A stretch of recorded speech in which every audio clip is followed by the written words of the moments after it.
When humanity's pride would lead us to our downfall.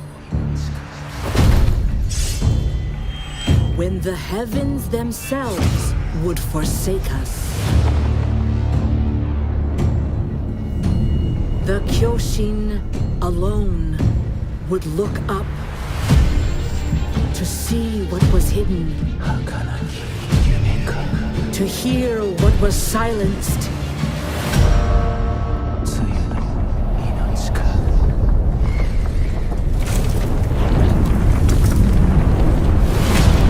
To cherish what was about to fade.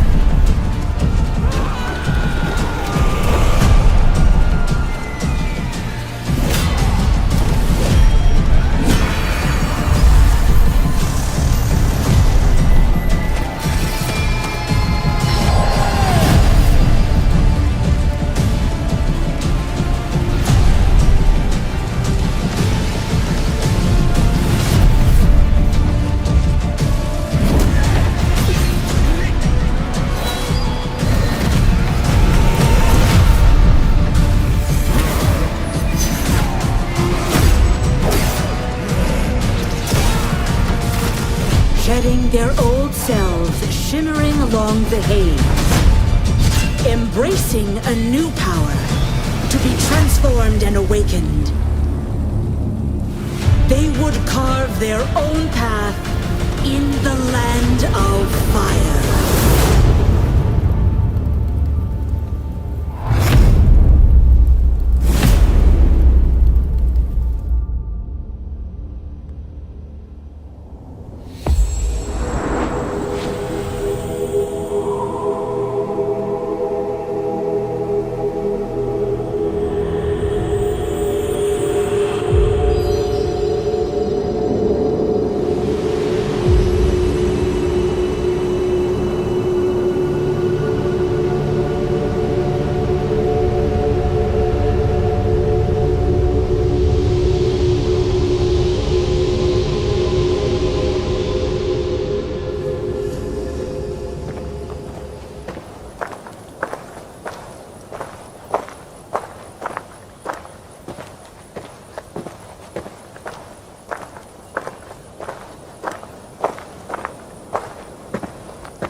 In the disability community, we have a saying, "Nothing about us without us."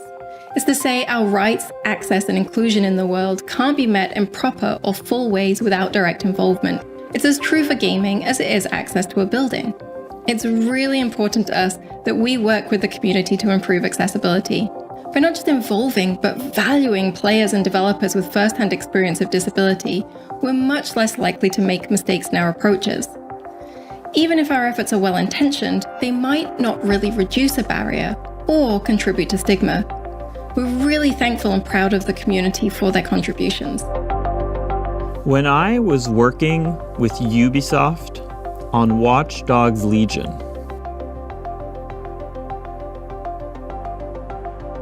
we got to sit down at a table going through ideas on how a feature could be used, like the directional captioning, or what kind of information could be on the screen at the same time. Whatever could be removed. There was a lot of going back and forth to make sure there was no confusion. It was great how they were double-checking to make sure they got it right. I grew up waiting for accessibility to be something companies can talk about. Watch Dogs Legion's Play As Anyone innovation brought with it a promise of diversity and inclusion that inspired our team to make accessibility a core pillar of our design from the very beginning. The game offers a visualized sound effect system that captions hundreds of ambient world and gameplay sounds, from birds singing to footsteps to cars accelerating or crashing, each prioritized by context and spatialized with a directional indicator. The Watch Dogs Legion's team is extremely proud to have achieved this new level of accessibility, but it's only the beginning. Games that are truly accessible to everyone will require continuous innovation and effort, and I look forward to seeing today's innovations become tomorrow's standards. On Assassin's Creed Valhalla, we started working on accessibility features very early in the process. We have options for players to choose their text size, but also the text size of the subtitles. You can add a background to your HUD elements to make sure the contrast is good for you. We can adjust the icon size also depending on your gaming setup. We want to make sure you get the most out of it. Ubisoft's goal is to make games that enrich our players' lives. And key to that is making games that are inclusive and accessible to all. What we've seen is that by talking to the community and learning from each other, our teams are really inspired to innovate and find solutions, striving to challenge themselves and always improve.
So, you might often see on social media a game announcing that it's gone gold. But the question is, what does that actually mean? You may not know this already, so I'm going to tell you.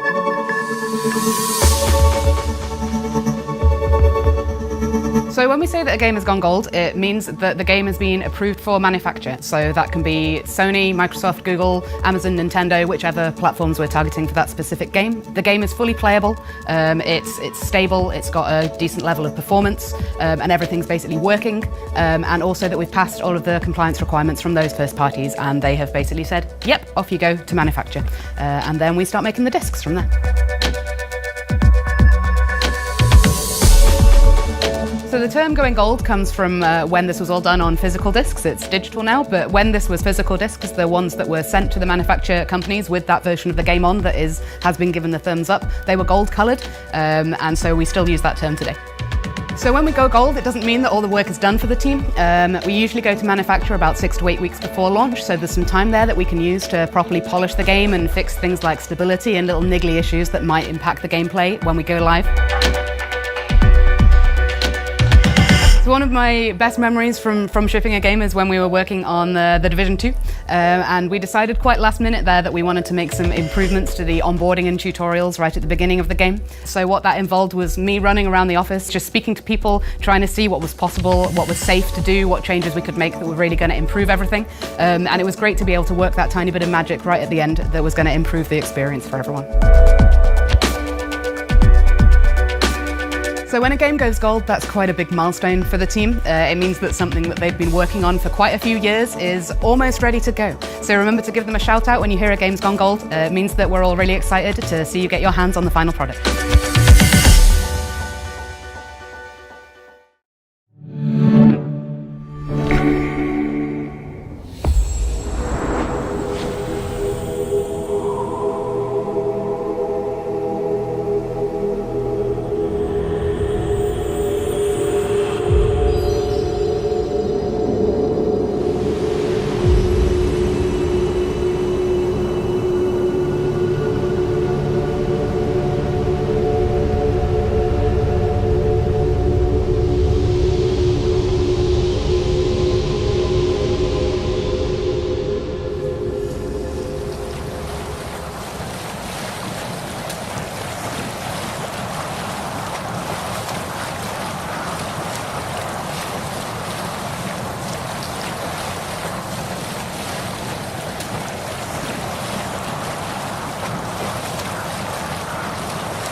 When I started this project, the homework I got from, from the Ubisoft team was go home and play. My name is Einar Salvik, a musician and composer from Norway. My name is Julie Fowlis and I'm a musician and a singer from Scotland. I predominantly sing in Scottish Gaelic. The music that I perform is deeply rooted, the music of the Highlands and Islands in particular. I understood quickly that myself and people in the music team of Ubisoft, we had a lot of the same ideas and vision of what my part in it could be. When I decided I wanted to have Julie on board and she's accepted, I could already hear the music in a way. I've known Julie for a long time, been a fan, and always hoped at some point come an opportunity to do something together. I do connect to her way of approaching the older song traditions. It feels great to have her part of this. It was certainly an amazing opportunity to work with Einar. I love his work, I love his music, and his approach to making music. To work with Einar on these songs was just something to me that felt quite natural and really enjoyable, actually. I implemented instruments such as the lyre, which would be the most common string instrument at the time. I of course used the bronze horns that we also have in Scandinavia and was present in Ireland at this time and for a long period before this as well. One instrument that I introduced that I didn't use in the main game is the crwth. It's a form of lyre, was present in both Ireland and Wales and Scotland. So of the two songs that we worked on, one of them was an Old Irish, Flan for Eden. That is actually an excerpt of a poem dating from the early 800s. That was the intention of the song, creating a praise poem for a flan. The Liafalis, there are many strange myths about it. It is sort of the coronation stone that had a power of choosing the king. When a truthful king would touch it, the ground would resound beneath it. It is sort of the heartstone of Ireland. It was really a great experience working on these two songs. They were very, very different stylistically and linguistically also. We wanted the Gaelic language, Old Irish Gaelic, which is a mysterious language. This is a language that we have evidence of through writing, but we don't know how it sounded. We don't actually know for sure how it sounded, so it's a little bit of educated guessing.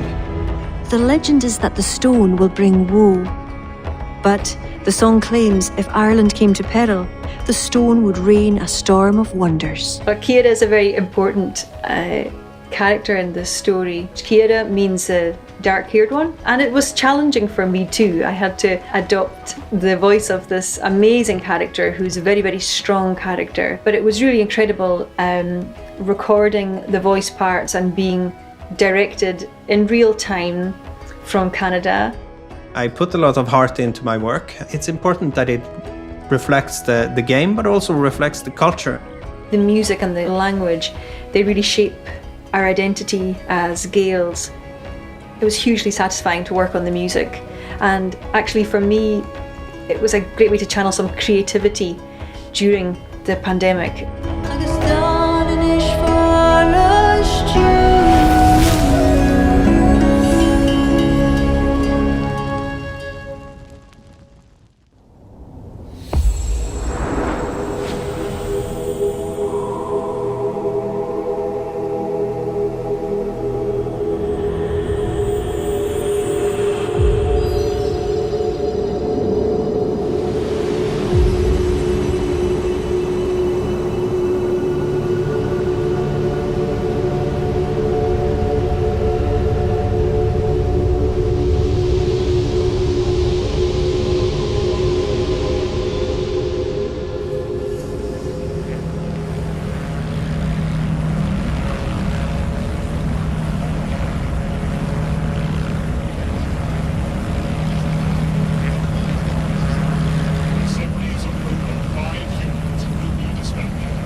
1986, Brittany, France. The Giugno brothers catch a glimpse of the future and launch Ubisoft. No internet, no emails. Just a bunch of people and a passion for technology and games. Today, Ubisoft still has an eye on a future where 85% of the jobs that will exist in 2030 haven't even been invented yet. Since Ubisoft can't predict the future, we need people ready to forge it. Talented people who aren't afraid to create the unknown. And Amandine Lower is one of those people.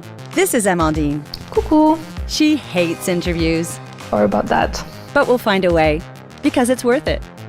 I could tell you she's a junior developer, a graduate of a video game school, but I won't, because she's not. Instead, I'll tell you the story of an unexpected career path. Well, I'm the narrator, by the way. I don't really exist, but I know Amandine and I know Ubisoft. She'll correct me if I get anything wrong. I can do that. Amandine loves arts and crafts. She draws illustrations and character art. She can crochet tiny cute animals. She studied languages at the University of Chambéry, France. She lived in New Mexico and Japan. In each new place, she started off from scratch, totally lost, barely understanding a word, and she loved it. I can't say it was always easy, but I love developing new skills to get out of tricky situations. This is Peo. He hates turning his camera on during calls. But I'll make an exception for you. But he'll make an exception for us. Peo is Amandine's first real boss. He recruited her in 2016 for an internship in communications, even if she didn't have a degree in communications. She seemed daring and resourceful. He trusted her immediately. And yes, Amandine plays video games, but lots of people at Ubisoft play games. Many don't, and that's just how Ubisoft likes it. Amandine managed Ubisoft's internal weekly newsletter. She felt this job was a perfect match for her independent spirit and her taste for new challenges. But she'll never forget Peo saying, "Push the button, Amandine. It will only be sent to 11,000 people." It's 20,000 now. Props to Maureen, she's now the one in charge of sending the email. Easy peasy. This is Colleen. She's a content communications manager. She helped Amandine build on what she learned with Peo when she hired her next. She wasn't afraid to break with convention, and I really encourage that. Because it provides a new way of doing things. Amandine started organizing conferences and writing speeches for Ubisoft speakers. She was learning something new again, and she loved it. I know it sounds weird, but she's telling the truth. I love a good challenge. But in Amandine's head, a little seed had been planted. An idea was forming. She was so close to the people making the games she loved. 2 years later, it became clear. She wanted to be a line designer. Amandine reached out to Elizabeth. She was leading teams of line designers at the time. The way she talked about the game she liked was so passionate and professional. She was even able to connect an IP to a player journey and talk about those tiny details that can sometimes make a huge difference on the quality of the game. Amandine started helping production teams design the content of their games. She's one of the bridges between the top management at HQ and the production teams in Ubisoft studios around the world. She is an interpreter, as she has always been. Yes, being a line designer is all about communication. You can always reinterpret your skills in a brand new way. Looking back, without Peo and Colleen, she would have missed a key step. That's it. Thanks, Amandine, for your inspiring story. Merci. Before I go, did you like this story? Head over to ubisoft.com to hear more just like this one and maybe even take your first step towards creating the unknown with Ubisoft. And I really encourage that.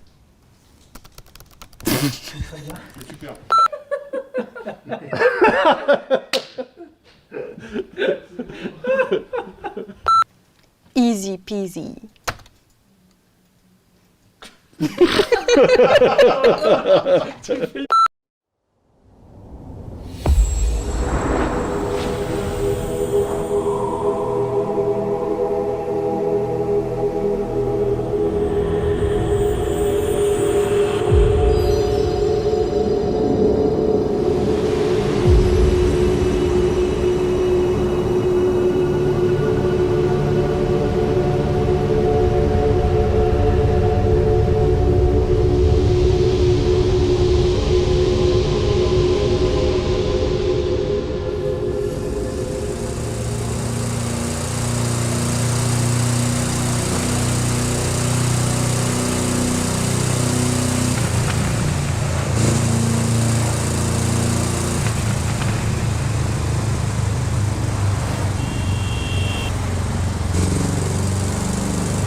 Rated E10.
Hello everyone! As you may already know, Ubisoft has been supporting indie studios for many years now. Whether it's on production, innovation, creative or even financial support, our teams have been supporting indie studios from all over the world. Today, we wanted to use Forward to highlight a selection of indie games we've had the pleasure of supporting recently. Enjoy! Hi, I'm Sandro, the co-founder of Tucana Interactive, a young independent game development studio based in Berlin, Germany, currently working on Dorfromantik. Dorfromantik is a relaxing strategy and puzzle game where you create an ever-growing idyllic landscape by placing tiles. You can immerse yourself in a beautiful, peaceful and quiet world if you need a break from everyday life. But Dorfromantik also offers a challenge for those who are looking for one. Because to beat the high score, you do not only need to plan ahead, but also place your tiles very strategically. We are the lucky winners for Ubisoft's Entrepreneurs Indie Camp in the German-speaking area, and we are excited for the upcoming acceleration program, where we participate in mentoring sessions and are able to receive marketing support, such as the Indie Game Arena booth at Gamescom. Dorfromantik is already available right now in early access and will go into full release later this year. In addition, we also already have plans for mobile and the Nintendo Switch, so there's a lot still to be discovered. Thank you for your time and to Ubisoft for this great opportunity.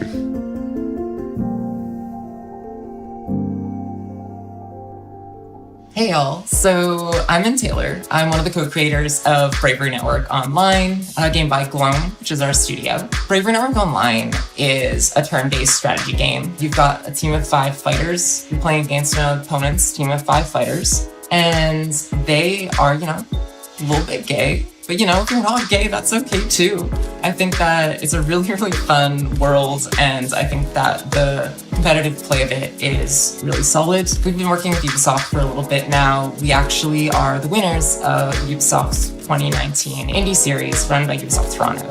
They've helped us out so much over the years. They've given us press support when we launched into early access. They connected us with different folks internally who could help us out, and even to folks outside their company. We have a pretty vibrant Discord community and a lot of folks who've just been enjoying the game, and we're really appreciative of that. Bravery Network Online is in early access now, so feel free to pick it up and send it to some friends. I would really appreciate that very personally, so thank you. Bye.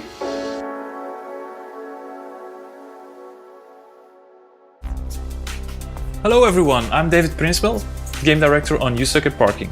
You Suck at Parking is the world's most extreme parking game and probably the only racing game where the goal is to actually stop your car. It's a funny physics-based racer, which doesn't take itself too seriously, but still requires enough skill for you to master the hardest tracks. We crashed into the Ubisoft design team a while ago and we had some great discussions on You Suck at Parking. They gave us actionable advice and great feedback along the road. And they've been championing the game ever since, so we're super grateful for them. You Suck at Parking presents you with a ton of varied and surprising levels. The goal is to fill every parking spot before the timer runs out. And don't get too attached to your cars though, because you'll have to respawn a lot. For the competitive players out there, there's leaderboards in every level so you can compete with your friends and the world for those top spots.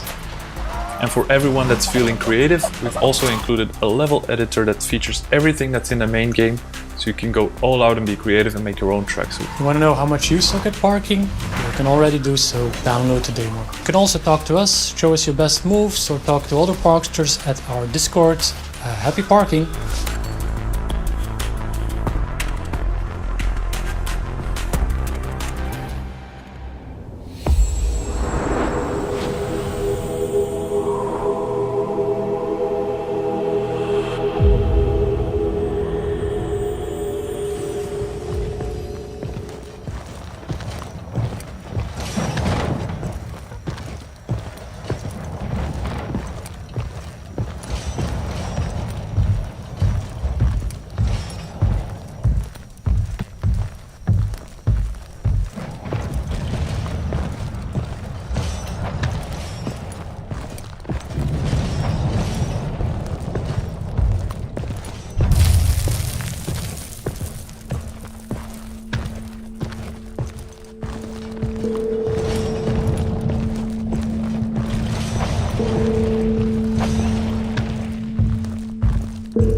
Hi everyone, I'm Olivier Guédon, producer here at Ubisoft Ivory Tower. The Crew 2, launched in 2018, reaches its 3rd anniversary. It's been a very intense year, with multiple content deployment. Every 4 months, a new season, and every 2 months, a new episode. We delivered all the content announced 1 year ago. And for this, I would like to warmly thank our teams here at the studio for their work and commitment despite the COVID-19 context. But it's also time to warmly thank you, our community, since we are really proud to announce that we are now more than 30 million players to have joined the Crew franchise since 2014. And for those who have not joined in yet, what a better time to jump in the Crew 2. First, claim this amazing vehicle for only 1 Crew credit in-game starting today. Also, next week, enjoy 1 event for each major update we released so far in a special anniversary live summit. But it's far from being over, and I'm super happy to announce more seasons for our 4th year. This new content will of course be available through Motherflix, new season, and episode. But enough talk, and enjoy a glimpse of your next Motherflix show. Thank you all!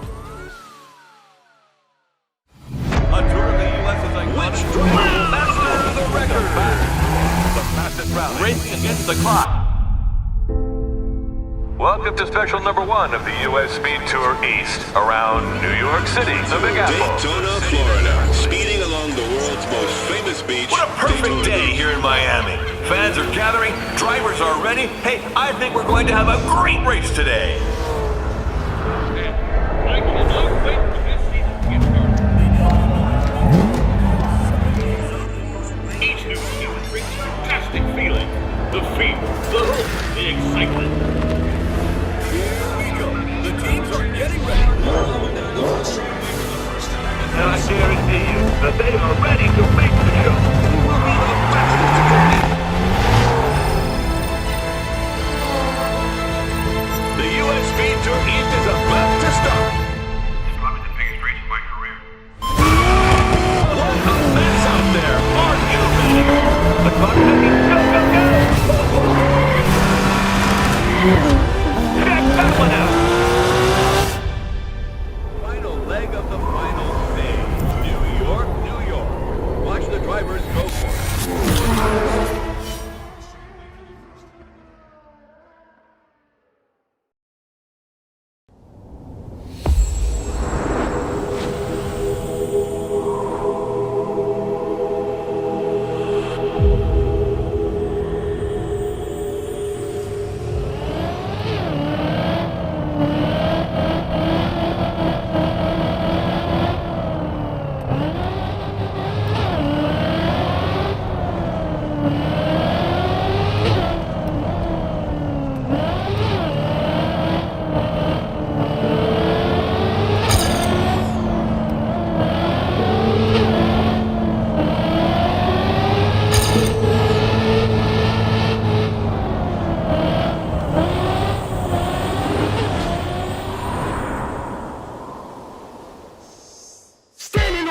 Got the whole place rocking, it's popping, no stopping. Standing on the stage, got the whole place watching.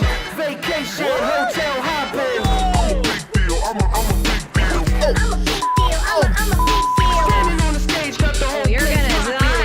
I'm a big deal, I'm a big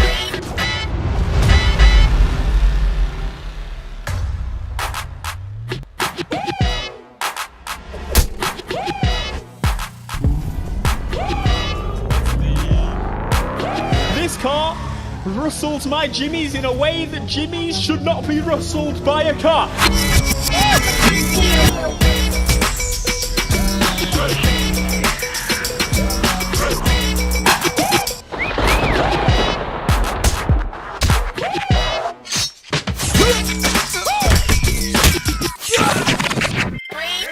Worldwide on the scene, I'm a big deal. Everybody know me, I'm a big deal.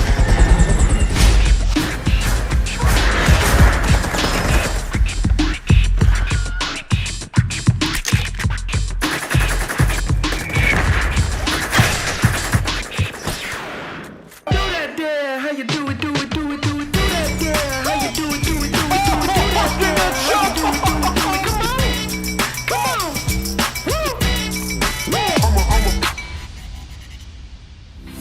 a big deal, I'm a big deal. I'm a big deal, I'm a big deal. I'm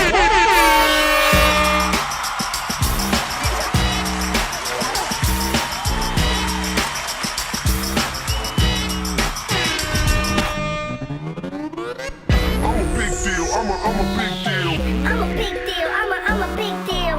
I'm a big deal, I'm a big deal. I'm a big deal, I'm a big deal.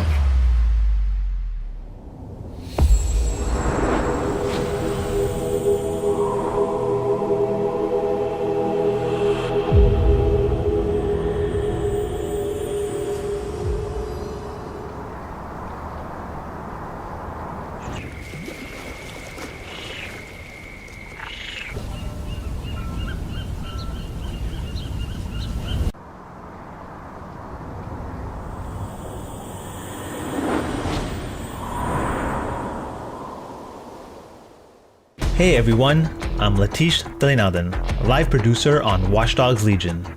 Back in October 2020, you recruited a resistance, built DedSec, and saved our near-future London. Since then, you have jumped in online modes with friends, dared our tactical ops, and fought for London with Mina. Now, on behalf of the team, I'm proud to give you a taste of what's coming up in Watch Dogs Legion Bloodline. Got a simple job for you, Aiden. Huge payday. What's the catch? It's in London. That's where your nephew Jackson lives, right?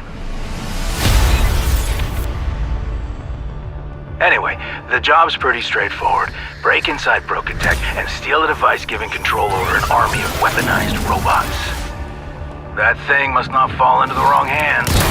Whoa, whoa, whoa, whoa! Easy, easy! Hey, I know you. Give me that. This, no. 3. I need it for a thing. 2. Okay, I guess we're doing this.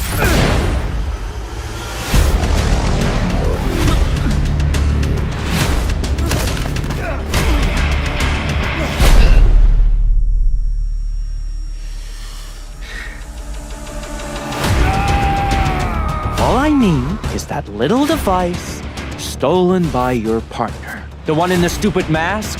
I can find him. I just don't think I can trust you without some insurance.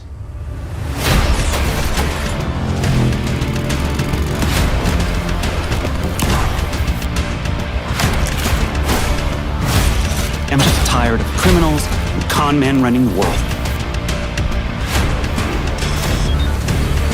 I need you to pay attention.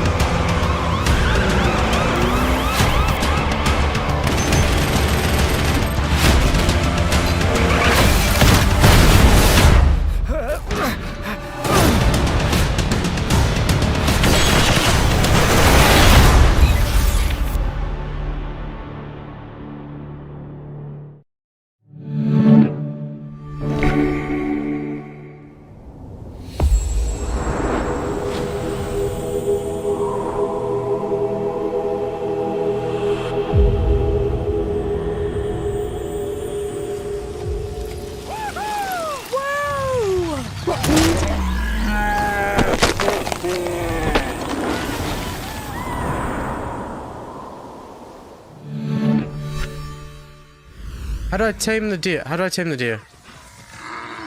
Oh, not like that!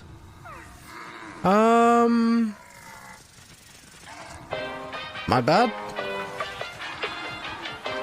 Now I feel bad.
and welcome to Ubisoft Forward. I'm Neelam. And I'm Yusuf. We're so thrilled to be back hosting Ubisoft Forward. Over the next hour, we'll be your guides to all the latest news and exciting announcements coming from Ubisoft. We've got so much in store for you today, including deeper looks at Far Cry 6, Riders Republic, and Rainbow Six, plus a few other surprises you'll find out about soon enough. Neelam, I'm excited. We're filming this together. We got this gorgeous set. E3 is back. But I know why y'all are here. You want to see games, so let's get right into it. The Rainbow Six operators are facing off against an evolving and deadly threat. You'll no doubt have noticed that the alien parasite has spread to new areas. It's time to suit up and step into the containment zone. Here's a deeper look at Rainbow Six Extraction.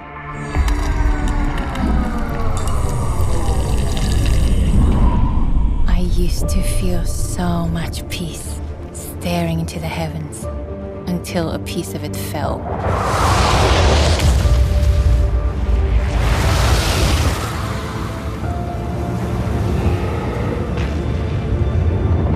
And the nightmare began.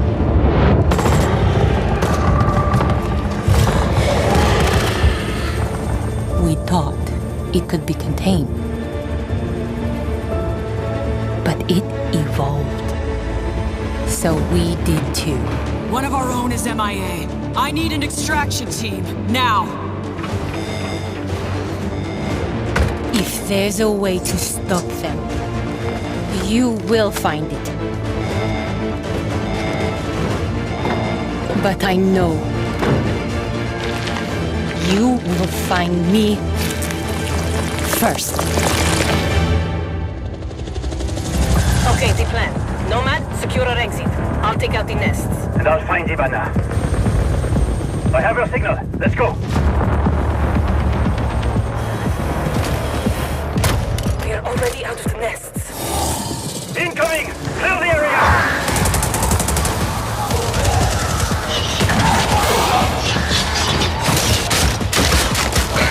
Stand back!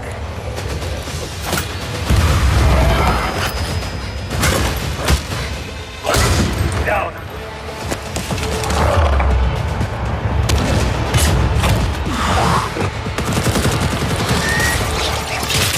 Clear. Let's move out.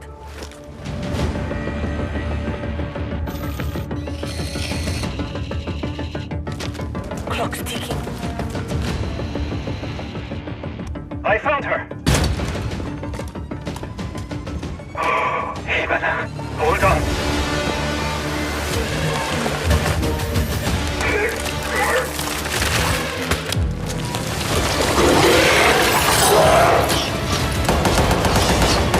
I've got company!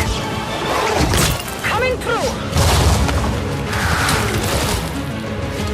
Countermeasures!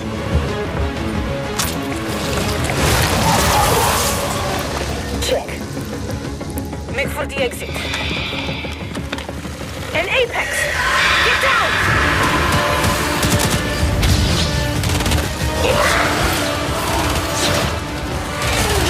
Ella, look out!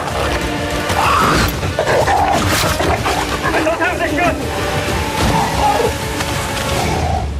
Not so fast. Target the breacher!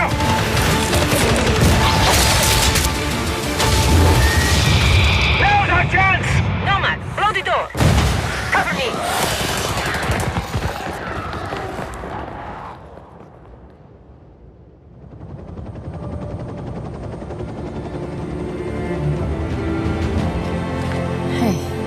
You all throwing me a party? Yeah. Too bad you missed all the fireworks. Team, it's Ash. We're not done yet. VIP down and...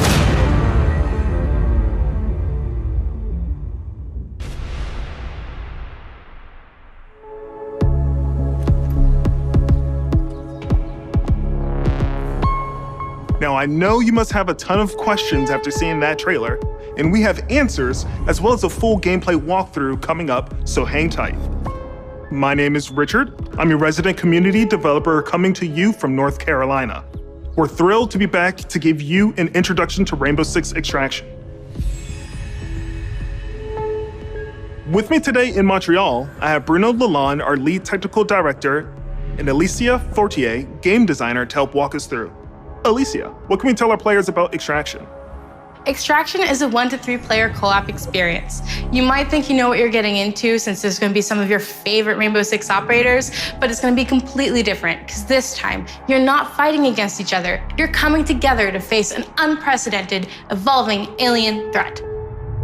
Some of the operators' abilities, gadgets, and tech should feel familiar to Siege players, but this time, as you progress through the game, you'll unlock new ability upgrades and a whole new arsenal specifically designed to take on this new threat. So the operators we just saw in that trailer are very familiar, but what happened to Hibana? She got captured. In Extraction, you're always putting it all on the line. If you or a teammate falls during an incursion, you're gonna go missing in action. You can't play MIA operators until they're safely recovered. You and your squad are gonna have to come back together to get back in there and get them out. Every time you go in the containment zone, you risk losing all your progress and upgrades. So stay on your toes and weigh every move you make. Balancing that risk and reward scenario is going to be tough. Bruno, can you tell us a little bit more about the alien threat? What is it? Who are they? And where do they come from? What we know is the Archeans are an evolved form of the parasite that was first detected a few years ago during the outbreak event in New Mexico. But a lot have changed since. The parasite has spread to 3 new regions, emerging in several containment zones within New York, San Francisco, and Alaska.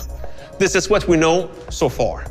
Within the containment zones, the alien ecosystem is in a continual evolution, as incubation nests and their sprawling tissue spawn procedurally, taking over different areas of the map and reaction to the player presence.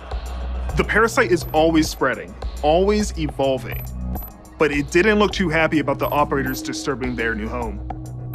What are we facing off against? Well, the black goo-like sprawl is probably the first thing you will take on. It spreads to the map once your presence is detected, slowing your progress and helping the Archeans. Some of the other threats you may have seen in the trailer are the long-range spiker, the explosive breacher, the shape-shifting tormentors, and the apex. There's a lot more species of Archeans and mutations that have been observed. More to come on that very soon. Thank you both so much for joining me. I'm really excited to dig into more of the details. We still have crossplay to talk about. Yes, that's right. Extraction will bring everyone together regardless of the platform. And for our Rainbow Six Siege community, we have exclusive unlocks for you in both games.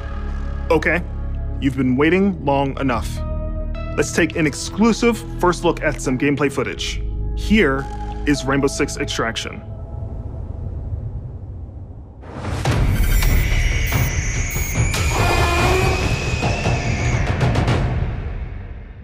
Welcome to Rainbow Six Extraction, the new tactical co-op shooter game where Rainbow Six operators are dropped into alien territory.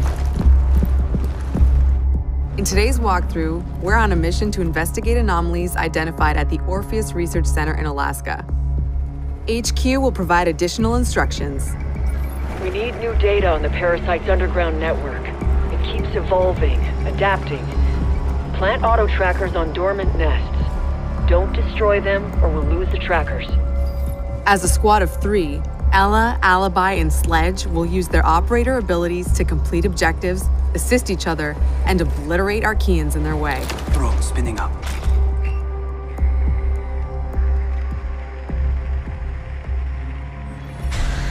That's a grunt. Easy for a nest to incubate and bring to life, not so easy to eliminate in large numbers. Converge on location. Nice and quiet. The enemy reacts to intrusions in their ecosystem, including operators. Eliminate my target. So stealth tactics are the way to go. Visual on nest. Place auto trackers for our React scientists. Auto tracker activated. Visual hostile. Auto tracker activated.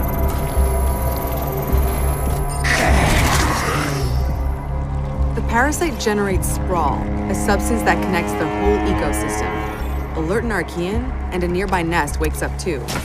Archeans move faster in Sprawl, but operators get slowed down. Take my guy out. The squad can use their React Light to see bioluminescent properties in Archeans and in the environment. The contrast helps to better identify targets.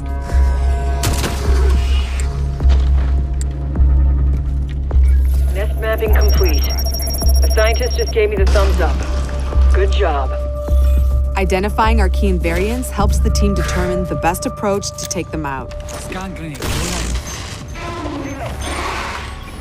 Spotted a rooter. It can immobilize anyone in front of it, so Sledge will swing around back.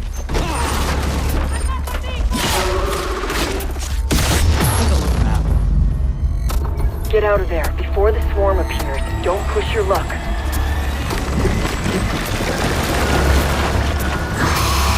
Airlock, go!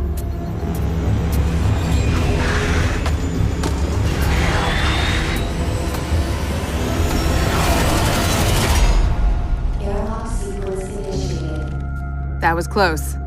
Here, the team can regroup and resupply. Airlock doors will open onto the next subzone, which will be tougher than the first. We need tissue samples from those Archies, and we need them gone. Use your React blade.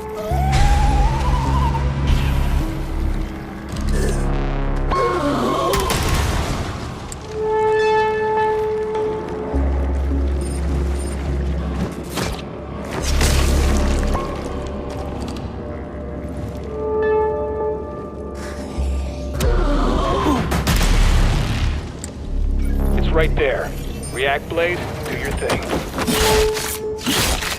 That target is finished. One down. We're not done yet.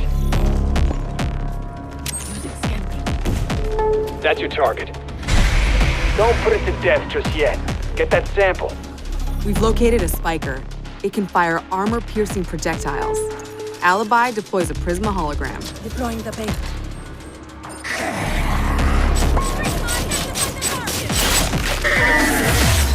End of the line. The squad can use React tech to go further in incursions. The more intel they collect, the more tech they'll have at their disposal to fight off this threat. It's all about teamwork to outsmart the enemy. Barricade that spot. Reinforcing the wall. Creating a choke point is a good idea to increase the arc mine's efficiency. Eyes on hostile! Arc mine is set.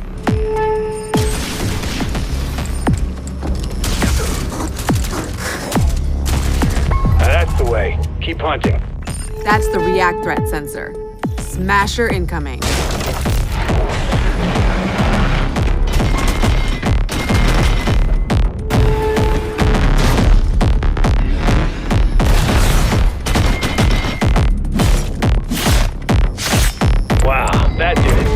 Take out the leader, no leader for the Archies to follow. Another objective completed. The squad can either exfil at the extraction point to bring home the latest intel, or move to the next airlock. The third subzone will be the most challenging yet, a true test of both tactical team strategy and operator reflexes. Some Archeans are responding to an elite as if they're communicating. No way we'd let them mobilize against us. Hunt them down until the elite comes out of hiding.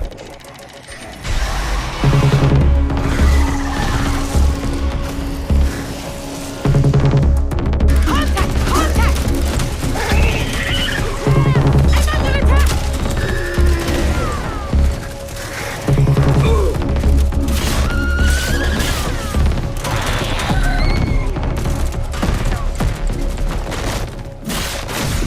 That's dealt with. The elite will show up any second. Enemy located! Eliminate my target! I'm compromised! Eyes on hostile! Operator down! Reloading! We have an operator in stasis. An operator is now MIA. I don't know if you can hear this, but we're mounting a rescue. Hang tight.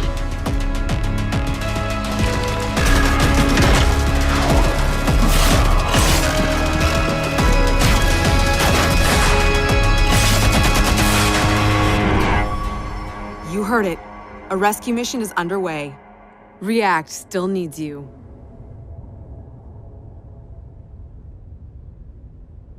Operators, it's time to unite and stand together against this emerging threat. Squad up with friends in co-op or step into the containment alone. Stay tuned for more Rainbow Six Extraction intel coming very soon. If you think fighting aliens is tough, try learning guitar. Well, that was a segue. 10 years ago, Rocksmith redefined music learning by introducing the first console game that taught millions how to play guitar. Whether you're already an expert or just starting out, Rocksmith has an approach that's for everyone. A fun and interactive way to learn guitar, playing your favorite songs. And in the decade since its release, our community and its impact have only amplified. This year, let's turn it up to 11 and see what's next for Rocksmith.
I'm Arthur Von Nagel, producer at Ubisoft San Francisco, and Rocksmith has truly been a dream project for me.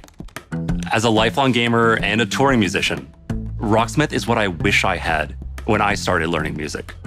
And that's why I'm thrilled to share the next evolution of music learning, Rocksmith Plus, a new interactive music learning subscription service available this year. Learn how to play guitar and bass by playing along to master recordings of your favorite songs. Connect your instrument to your PC, console, or mobile device and get real-time feedback as you play.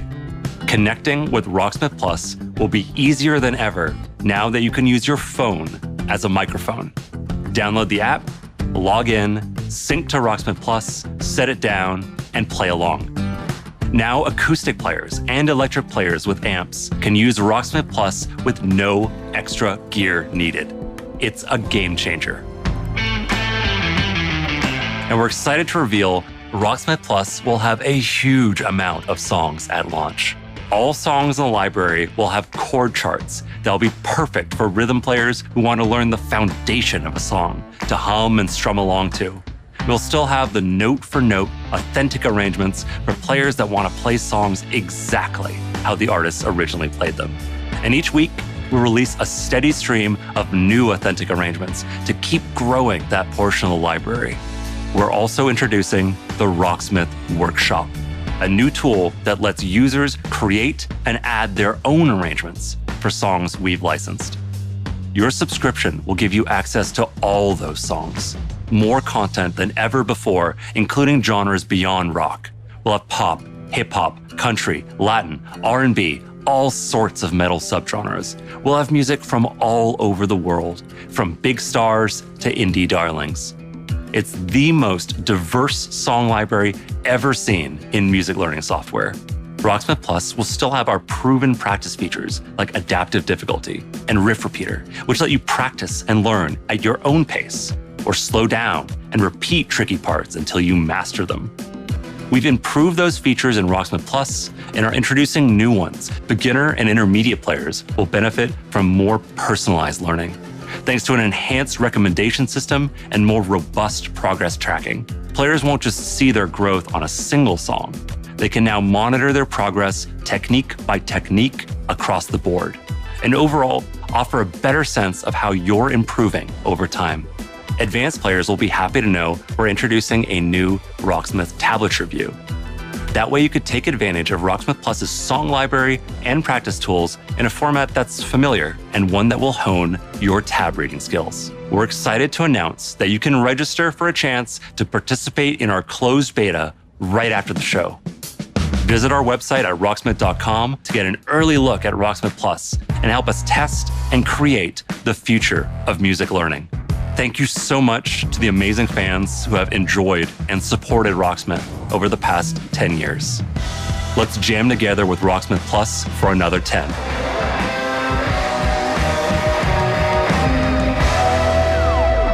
Register now for a chance to play the Rocksmith Plus beta. Summer's coming, and nothing gets thrill seekers' blood flowing like bright sun and fresh trails. And Riders Republic will give them just that. Last year, you got a first look at our massive multiplayer outdoor sports extravaganza. Since then, the project's grown by jumps and grinds.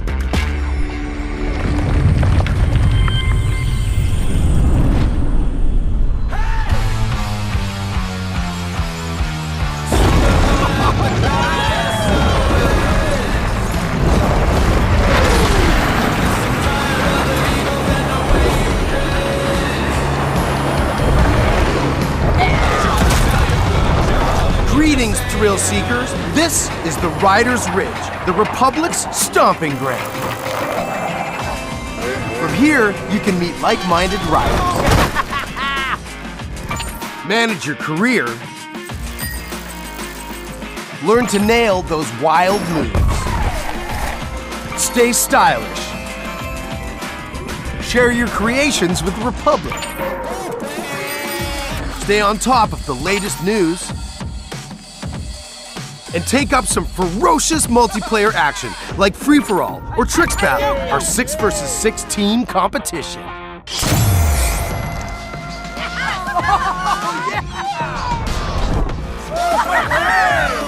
So, here's how it works.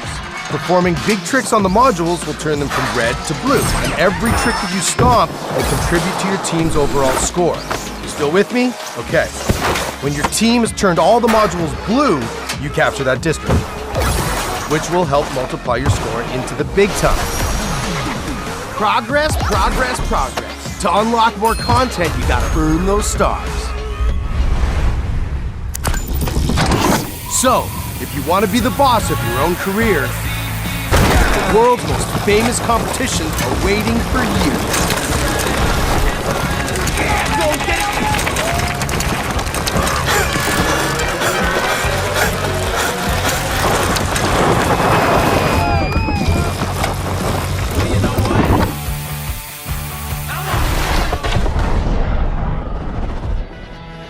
Now, some might say the best parts of the Republic can be found in the city playground. We've got modules that you can slay for days.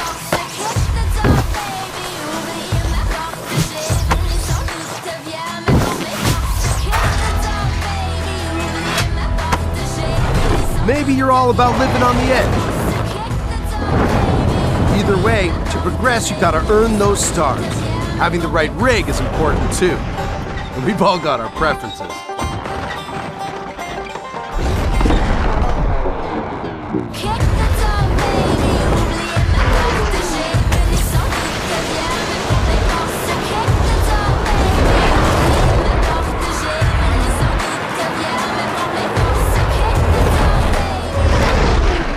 All right, I get it. Sometimes you just want to explore and bathe in nature.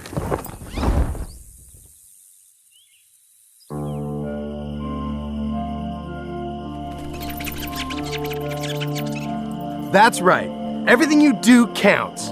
Getting those stars means more rad to be had, and the Republic will abide. There's always something awesome to do as you reach new milestones and unlock more challenges. Ha ha ha! It's the Red Bull Joyride, people. It's infamous. It's spectacular. It's the biggest stage of slopestyle mountain biking. And guess what? You can play it versus your friends. There is so much more. More stunts. More sports. More events. Just more, okay? And a natural outdoor playground for you and your friends to enjoy, any way that you want. When we say fun with everyone, we mean it. Look at all these riders. Does this speak to you? Then don't miss out on mass races. Woo!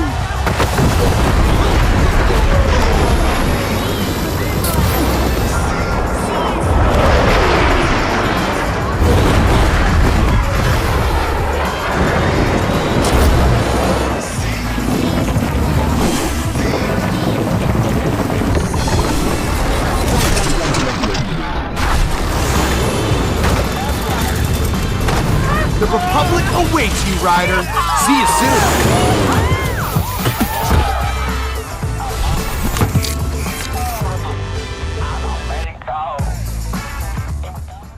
Don't keep the mountains waiting. Riders Republic is coming September 2nd, and you can pre-order now and claim your right to rip. Okay, so we've seen some of our favorite Rainbow Six operators battling alien parasites, but how's their day job going? You know, ever since Crimson Heist, we're still trying to clear all those pesky Flores drones off the maps. Year 6 is off to a blazing start, with Siege passing 200,000 concurrent players a few weeks ago. If you haven't joined in yet, 2021 is the perfect time to drop in.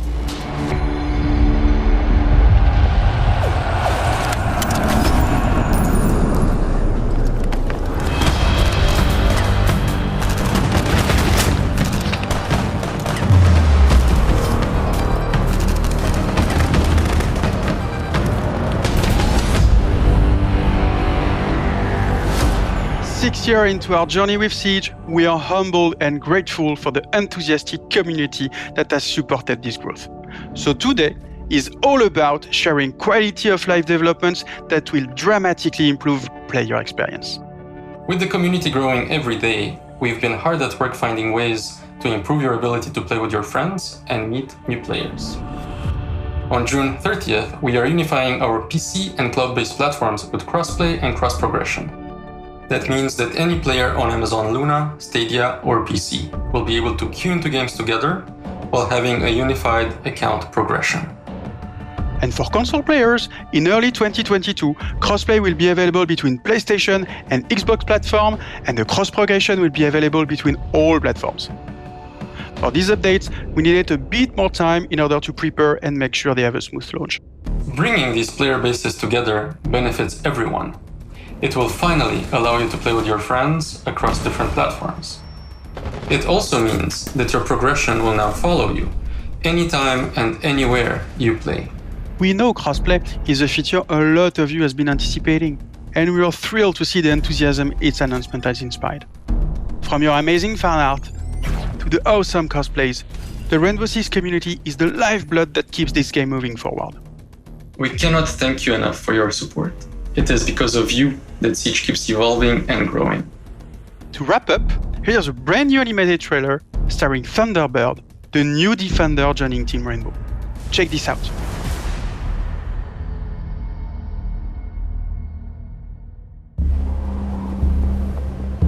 Ready? 6 years ago, I met a pilot. She saved my life.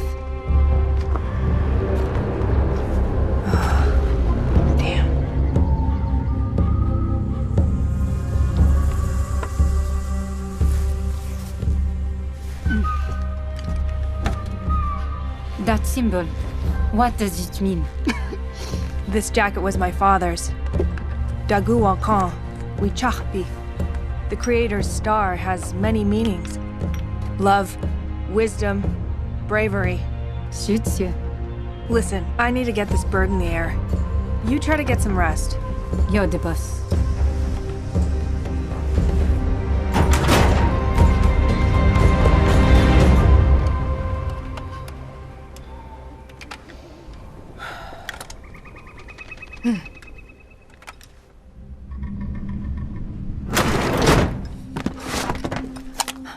What's happening? Shh.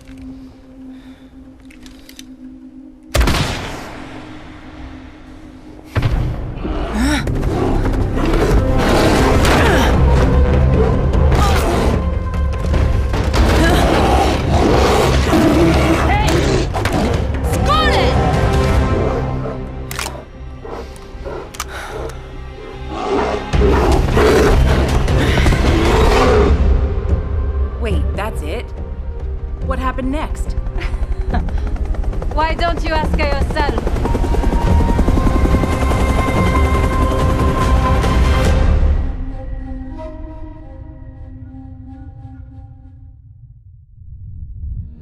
New projects aren't the only things to be excited about this year. Take a look at the incredible updates coming to our live games in 2021.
From the release of the Ghost experience to the latest teammate update, Ghost Recon Breakpoint keeps evolving thanks to your feedback.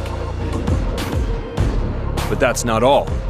As 2021 marks the 20th anniversary of the Ghost Recon franchise, we are happy to announce that there are still many more surprises to come.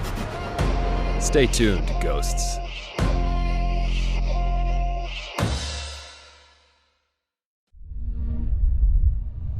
Just Dance has always been about connecting with friends and family. When you're in good company, there are no bad dancers.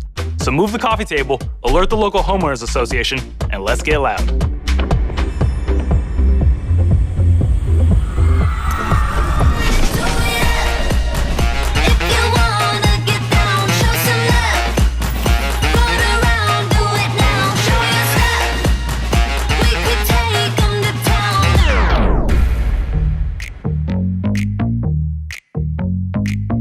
Hello, my name is Todd Rickall, and I'm a singer, dancer, actor, director, and choreographer. I am super excited to announce that my song, Nails, Hair, Hips, Heels, is going to be a part of Just Dance 2022. Legs, face, eyes, thin waist, thick thighs, you, me, you, wish, new phone, who, this. But that's not all. Oh no, for the first time ever, the Just Dance team and I are collaborating to give you an exclusive version of my song for Just Dance 2022. Girl, I don't dance, I work. I don't play, I slay. I don't walk, I strut, strut, strut, and then sashay. To me, Just Dance allows people to express themselves through dance and to celebrate who they are and their individuality in such a fun way. Just Dance has transformed millions of lives, and I hope that this song brings you all so much joy, whether you're dancing alone or with a group, to work out, or just to have fun. It's going to be a great time, and I can assure you, you will not just play, you will absolutely slay. The new lyrics were handcrafted specifically for Just Dance, and let me tell you something, they're full of sass because, you know, they were written by yours truly, but I guarantee they are going to give people so much confidence. That's the reason why I wrote Nails, Hair, Hips, Heels, and now it's been Just Danceified. I don't think they're ready for this jelly. I hope you all have just as much fun dancing to this track as I had making it. Oh, and one last thing. You will have the opportunity to be a part of the making of my new video, which will be released alongside the new Just Dance track. For more information on how to participate, darling, just check the link below. We got you. I cannot wait to see you all living your best life and being the most fabulous you have ever been. I will see you all in Just Dance 2022. Girl, I don't dance, I work. I don't play, I slay. I don't walk, I strut, strut, strut, and then sashay. But I don't work for free. That's not the tea, hunty. So make it rain on me, and I might let you see. Okay, dolls, y'all know what time it is. Come on, everybody on the floor. I want to see you work. Come on, nails, hair, hip. That's all. It's time to get our Viking on. It was a big year for the new chief of the Raven clan, but your journey with Eivor is far from over.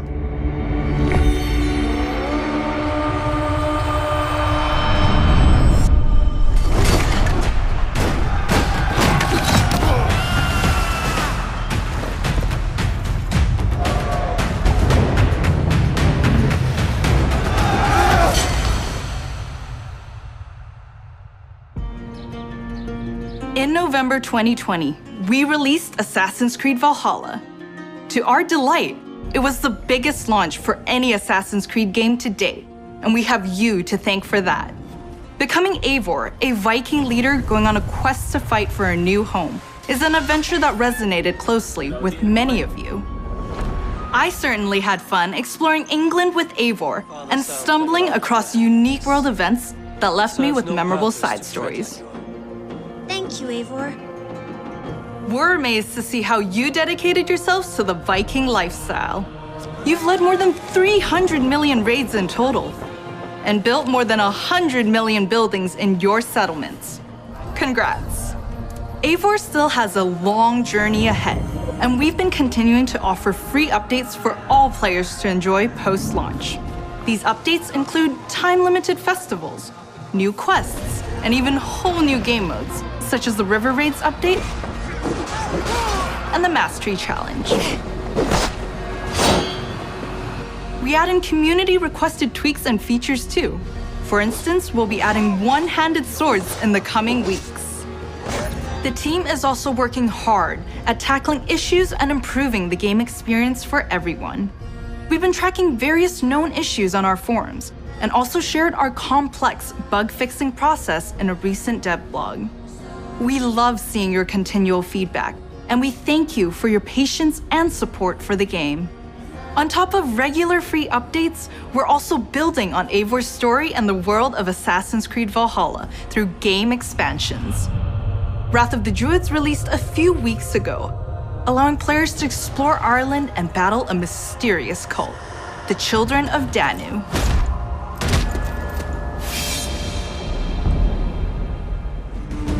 In our second upcoming expansion, you'll get to relive the Siege of Paris. This is the most ambitious battle in Viking history, taking place in war-torn Francia. You'll have to do everything in your power to uncover enemy secrets and form strategic alliances in order to safeguard your clan's future. Players may be excited to learn that black box infiltration missions are returning. This means you're given a goal for a mission, but how you'll achieve it is up to you. Expect new abilities, weapons, gear, and of course, new enemies. Watch out for the Siege of Paris coming this summer. Assassin's Creed has long focused on the exploration of history, and we are happy to announce that the new Discovery Tour will be released this fall. It will be free to all who own Assassin's Creed Valhalla. Explore the world and take a deeper dive into the history of the Viking Age. The team has crafted a new experience where you'll get to play as people during the time of Vikings and follow them in their endeavors, big and small, while collecting exclusive rewards. Whether you're an Assassin's Creed fan with a heart for history or a student looking to supplement your knowledge, the Discovery Tour Viking Age will have you covered. Assassin's Creed Valhalla doesn't stop here. For the first time on an Assassin's Creed title, we'll be supporting the game well into its second year. While this year will be a very active year for the game, we're already working on more expansions for next year. Something tells me that Eivor is not done with Odin yet.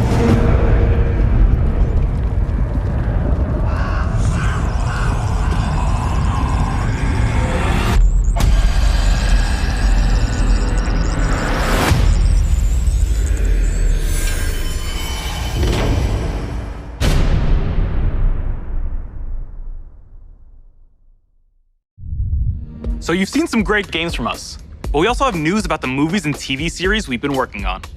Our Ubisoft Film and Television team has some exclusive content to share. Up first is Mythic Quest, the workplace comedy set in a game development studio that's streaming on Apple TV+. If you haven't watched the second season yet, here's a look at what you've been missing before the upcoming season finale. Why do you have goosebumps? This is an involuntary reaction to Being inspired? I was emotionally manipulated. What's the difference?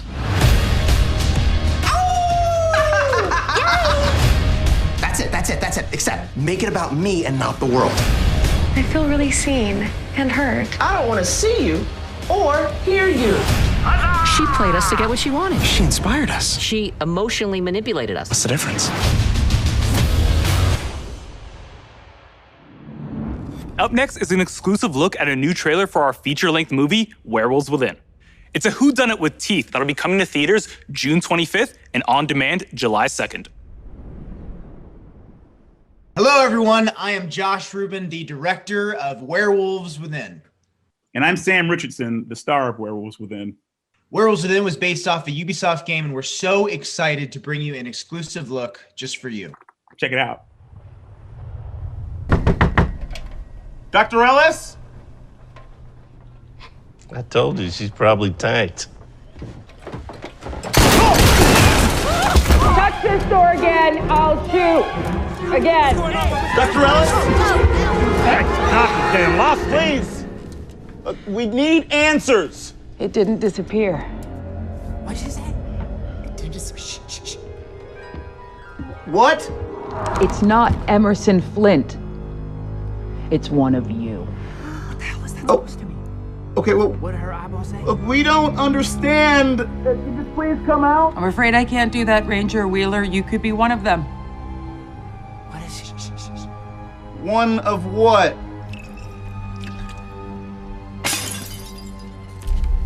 A lycanthrope. A what? A werewolf. The roads are effed. Something's wrong with the generator. Also, there's a dead body under your porch.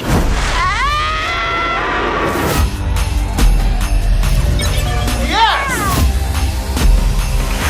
I'm gonna go get a croissant. Out of curiosity, who is packing? We having a good old-fashioned sleepover. With guns, though. With guns, yes. Everybody's going, how the heck?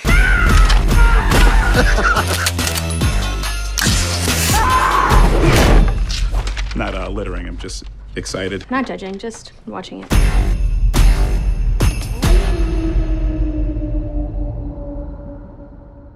Follow Mythic Quest on Apple TV+, and be sure to catch Werewolves Within this summer, in theaters or on your on-demand platforms. No hero story is complete without a great rival to match them. After all, even the most vile tyrant is a star of their own narrative. When it comes to memorable villains, no one does it better than Far Cry.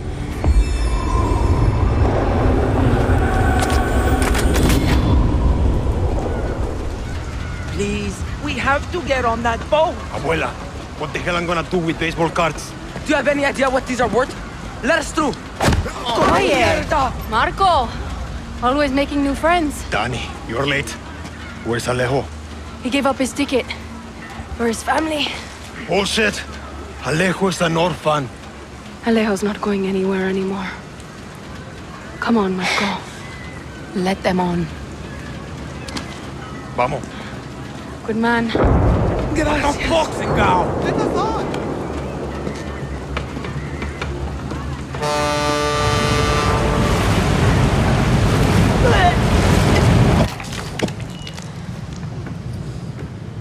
Gracias.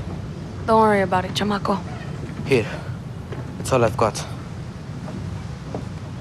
This isn't right, Danny. We should be fighting, not running to the Yankees. Alejo gave you a fucking gift, Lira. We survive. Same as the orphanage, same as the academy. What's that? Please, no, this is a fishing boat. Dios mío, no!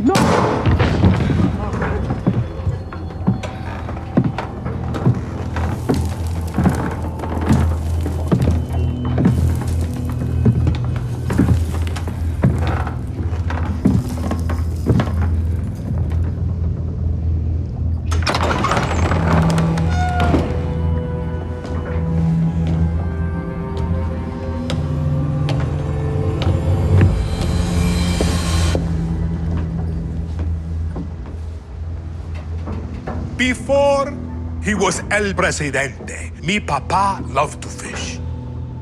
We would go out on a boat, just like this, and we would catch the fish and then release them. He would say, it's not always about your stomach, mijo. It's about the challenge. Except when he caught a big, fat, juicy marlin, he was too proud to let that fish go. See, Tirano! You have poisoned Yara! You have poisoned your sword! I have caught a very big fish today. Haven't I, Diego? Diego! No way. I have caught you, mijo. Now it's time to bring you home. I don't want this anymore, Papa. We have no choice. Let them go. They can work. Make Viviro. Truth or lies? Truth. They could be good workers. They could help rebuild paradise. But if you wanted them to live, you would have never set foot on this fucking boat. 13 years old. And Diego has such compassion for his people. These fish, we will catch and release.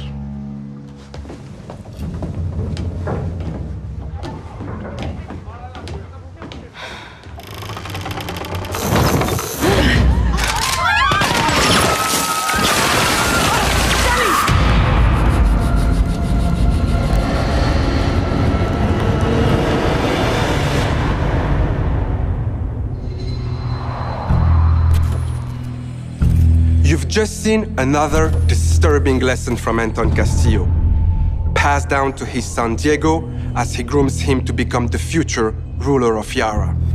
The most important part of crafting a Far Cry villain isn't the fact that they're evil or shocking. It's that there's someone that could sit across from you at the dinner table and charm you into thinking that everything they believe, no matter how twisted or horrifying, could be absolutely true. That's the secret to Anton's power, and we couldn't be prouder to have him join the Far Cry family. Now, when creating Anton, we had quite a lot to live up to. Because when you think Far Cry, you think about its rich legacy of villains. Which makes today a very special day for Far Cry fans. Not only did we get to see into the mind of Anton Castillo, we finally get to unveil some of our post-launch plans. Our dream was to honor the Far Cry villain's tradition and introduce a brand new experience. It is time to see the other side, go further down the rabbit hole, and it's up to you to find a way out.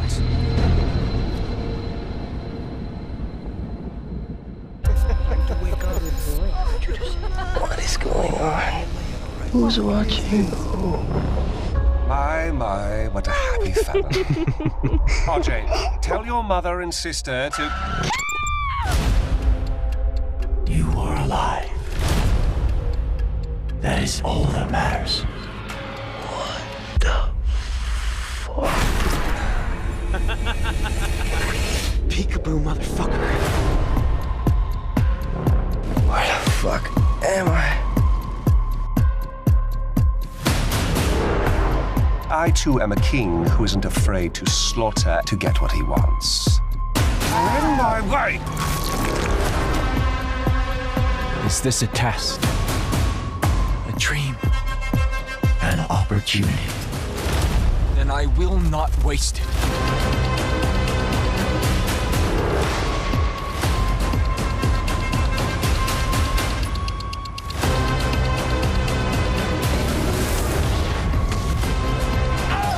Are beyond salvation. Did I ever tell you the definition of insanity?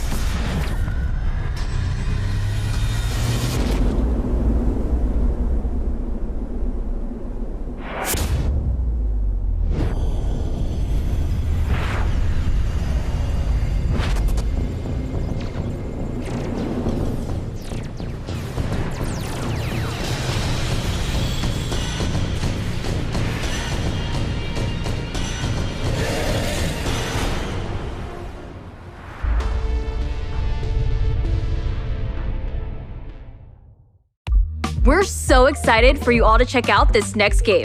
Oof, Neelam, I can't wait to get my hands on this one.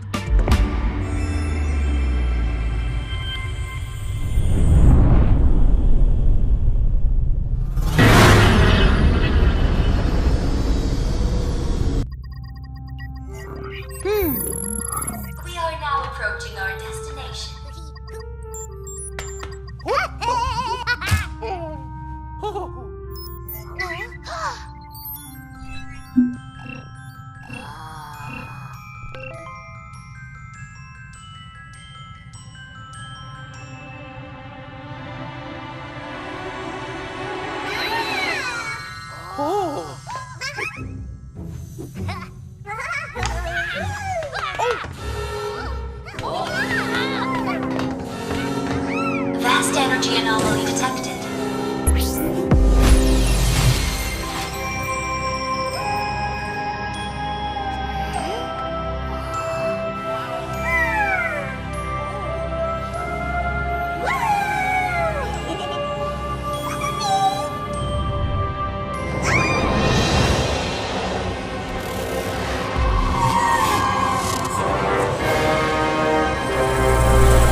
The whole team is super proud of this new game, and I can't wait for you to experience it. It's fair to say that we did something quite surprising with the concept of Mario plus Rabbids Kingdom Battle.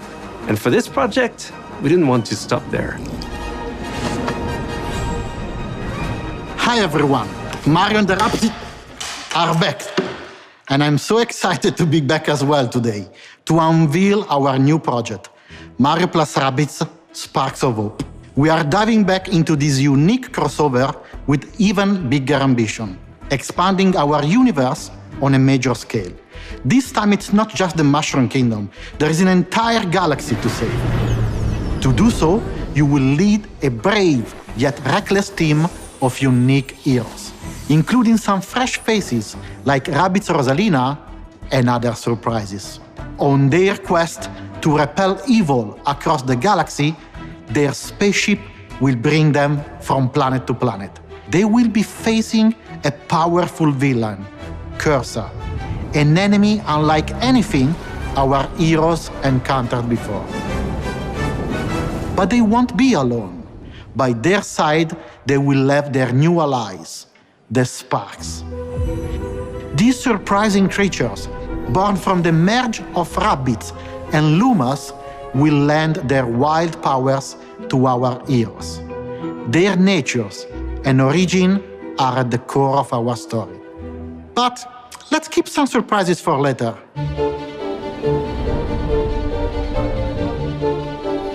After the tremendous success of Mario plus Rabbids Kingdom Battle, the entire team was moved by the amazing reception from players across the world. We were stunned by the love we felt for this unexpected team-up. We know we've been off the radar for a while now, as we wanted to take the time needed to bring this crossover to the next level. It's not just a new story with new enemies, new heroes. Mario plus Rabbids Sparks of Hope has big ambitions. It introduces new action elements into the mix that will push the boundaries of tactical games even further. That being said, we also wish to offer an easy-to-play experience for all players, yet hard to master for those of you that are willing to take the challenge. And you will be able to experience this cosmic adventure exclusively on the Nintendo Switch. We can't wait to tell you more about the game soon. There is an entire galaxy to save, and we cannot wait for you to experience it.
So we're not done yet. Let's check in with our CEO, Yves Guillemot.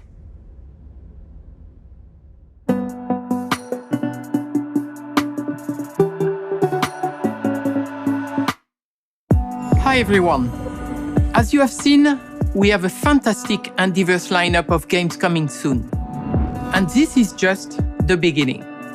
Thanks to all the teams at Ubisoft for what they achieved, and for always striving to to deliver the best possible game experiences. I'm humbled by their resilience, energy, and collaboration, especially during what has been a challenging year. I'm also proud of our industry's ability to bring together millions of players from around the world to share memorable experiences and moments of joy.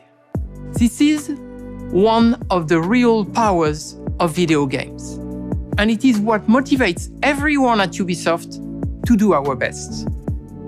Finally, my sincere thanks to you, the players. We appreciate the trust you place in us. Your involvement in our games communities keeps them growing and vibrant. We want to create original, enriching, long-lasting game worlds. And your contributions, feedback, and support make it possible. We also are proud that some of the biggest names in entertainment trust our creative teams to develop games within their universes.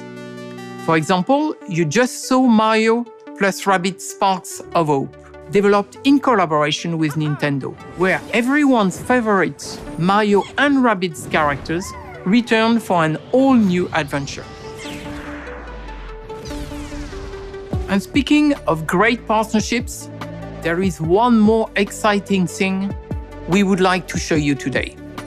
It is a glimpse of the amazing journey that awaits you in one of the most beautiful but dangerous places of all, brought to life by the latest version of our Snowdrop engine. I'm excited to share this first look with you now. Enjoy!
and I are gonna tear shit up!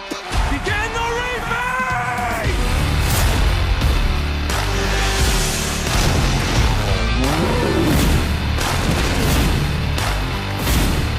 That is crazy.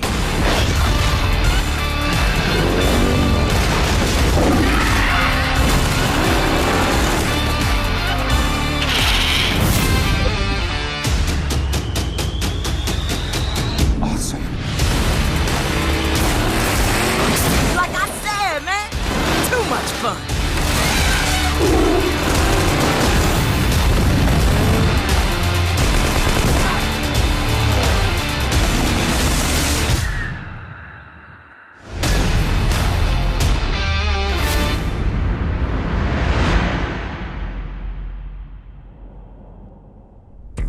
Thanks to Eve and all the devs that joined us to share what's new with Ubisoft.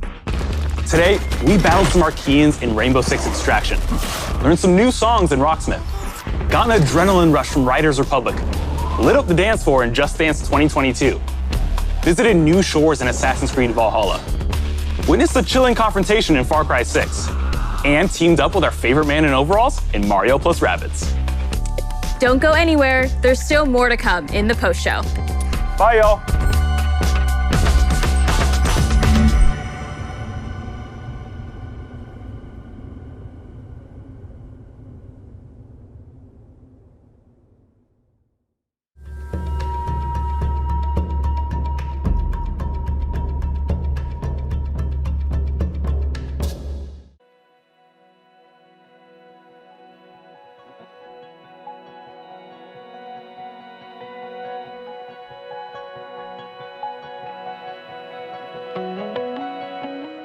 I think it's important to have a First Nations character in a mainstream game because Indigenous women especially are very underrepresented in mainstream media, and that's what we're hoping to change with this character.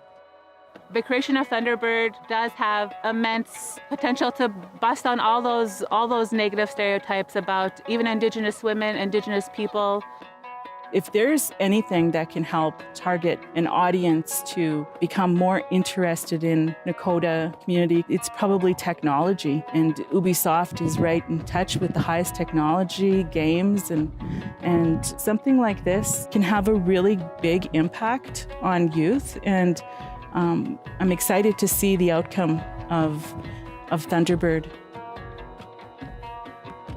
Thunderbird was born in the Nakota Territories in Saskatchewan. Her civilian name is Mina Sky. She values her community and she's also a protector, whether it's of people, the community, or the land. We knew that we wanted this character to be a pilot, a helicopter pilot, but we didn't know exactly in which field she would be working.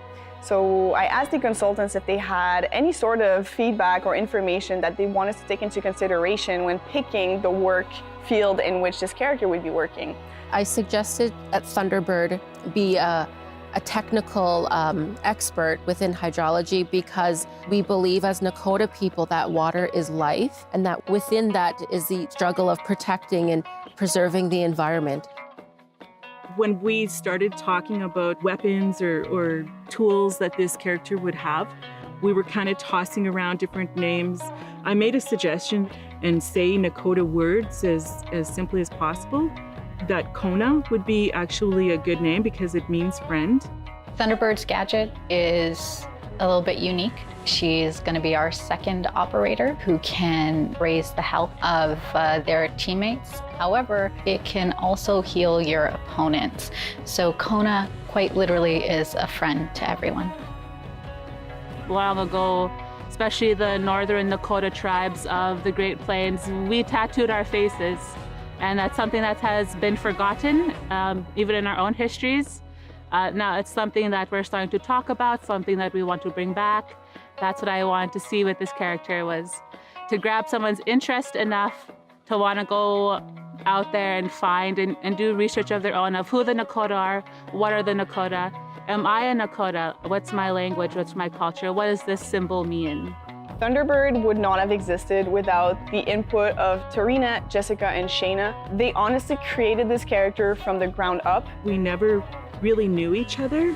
And we were so excited to talk about this character. And we talked about water, we talked about her name, and we talked about all of these things that, that's going to represent a strong woman warrior. She's going to be representing, she's going to be carrying. And, that was really what was cool about working with Ubisoft on this character. Je considère qu'aujourd'hui, quand on travaille dans ces secteurs-là, dans ces médiums-là, c'est notre devoir d'offrir un maximum de représentation, de donner la possibilité à un maximum de personnes de pouvoir s'identifier, de pouvoir rêver, de pouvoir se projeter au travers de notre contenu. Et c'est pour ça qu'on va repousser de plus en plus les limites de la diversité sur notre projet. On va aller voir un maximum de communautés et de minorités et faire en sorte que n'importe qui a envie de se projeter, qui a envie d'interagir avec Siege, puisse avoir une forme de porte d'entrée au travers d'un personnage qui lui ressemble. She's really bringing such an ancient, historic people into the present. I hope that honors her and all Indigenous women and all Indigenous people. I feel that us consultants worked very carefully and respectfully to develop a character that would make Nakota people proud. This is something that's going to really impact with kids that are Nakota. I might just, purchase a game console and try it out myself.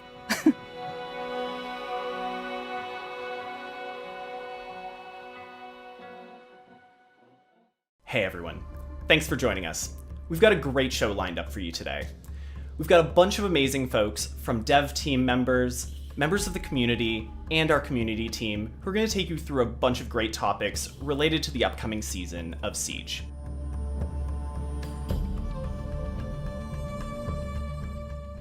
Coming hot on the heels of that making of video of Thunderbird, we'd like to take you behind the scenes of her design. In order to help you with that, we have Alex Karpazis from the dev team. Thanks for joining us today. Absolutely. Pleasure to be here. So before we dive into Thunderbird specifically, I'd love to hear about the process of making an operator. What goes into this and what steps are involved in deciding what to base a character around? Starting an operator starts with a lot of exploration. On the gameplay side, there's a bunch of gadgets we want to try out, things that are interesting for abilities. On a universe side, there's interesting bios that we want to explore, different kind of people we want to introduce to the cast of characters of Siege. And on the character concept side, we want to play with different forms and silhouettes, something that you haven't really seen before in Siege. In terms of Thunderbird as a character, where did that conception begin? Thunderbird was really interesting. The entire team knew that we wanted to feature somebody from the First Nations in North America. This is our backyard. We wanted to represent somebody from that huge community, but we didn't know where to start. And we eventually found that it all really started from the casting. We wanted to find somebody who could speak their native language, bring an incredible performance to the character, and really do justice to who the character we want to build is. So this all began with our star, who is Sarah Lise MacArthur, and she really was the driving force behind Thunderbird. She knows how to speak Nakotan, she has an incredible voice, and that's really what honed in on the idea of a Nakotan operator in Rainbow Six Siege. In addition to working closely on the casting side of things, I also understand that you worked really closely, as we saw in the making of video, with consultants. I know you've mentioned that the symbolism was a really important part of where the consultants came into play. Was there anything in particular with the iconography that they helped with? The consultants were immensely helpful and so supportive of what we were trying to do with Thunderbird. Once we knew that we wanted to feature a Nakotan operator, that's when we found 3 amazing consultants, one of them being an artist, to start working on the background of the operator and the visuals. And so when you take a look at Thunderbird, there's actually a lot of emblems and iconography that has a lot of emotion and meaning behind them. Are there any that you'd be able to dig into specifically right now? Every single badge on Thunderbird has a meaning. If you take a look at the back of her jacket, for instance, the six-pointed star, which is a huge, huge symbol for the Nakota Nation. It represents so many things, most of all balance between life and death, between masculine and feminine. That was a really important thing we needed to nail, and we worked really closely with the consultants to make sure that that emblem was meaningful and respectful of everything we wanted to represent Thunderbird. That's amazing. And I feel like one of the other things that's really, really identifiable on Thunderbird's jacket is the word Wagia. What does that mean to Thunderbird? So Wagia is Thunderbird in Nakotan.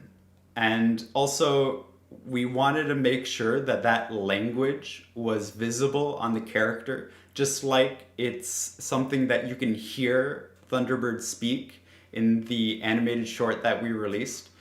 Making sure that the language was a part of the character was very important, and that's why you see it on the back of the jacket too. So working with Sarah Lise MacArthur on the animated trailer, were there any big takeaways on your side? I think the biggest takeaway was we learned so much from our consultants, from Sarah Lise MacArthur, and the hope is too that many, many more people can learn about the Nakota people, their language, their art, and really open up opportunities for people to investigate and learn more about these amazing people. Thanks for taking the time to bring us through the design of Thunderbird. In the meantime, we're going to jump into the animated trailer that we mentioned before, but if there's anyone you'd like to thank, Alex, you have the floor. I just want to thank the team for being so incredible. Thunderbird was an immense amount of work, and I know everybody's so extremely proud of her. And I also know that they're already hard at work on the next couple of operators that are already being worked on. So thank you so much. It means a lot to so many people to share these operators with the world. Ready? 6 years ago, I met a pilot. She saved my life. Damn.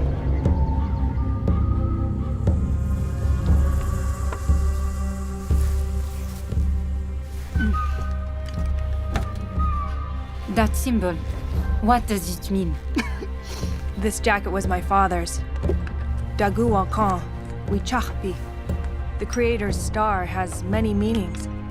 Love, wisdom, bravery. Suits you. Listen, I need to get this bird in the air. You try to get some rest. You're the boss.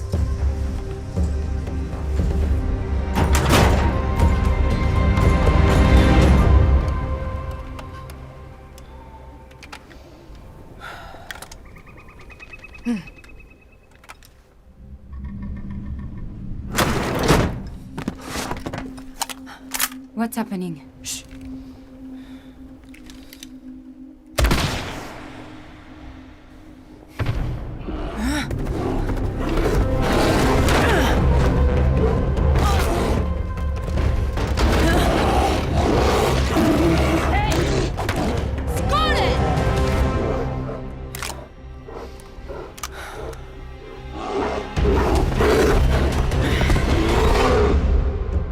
Wait, that's it? What happened next? Why don't you ask her yourself?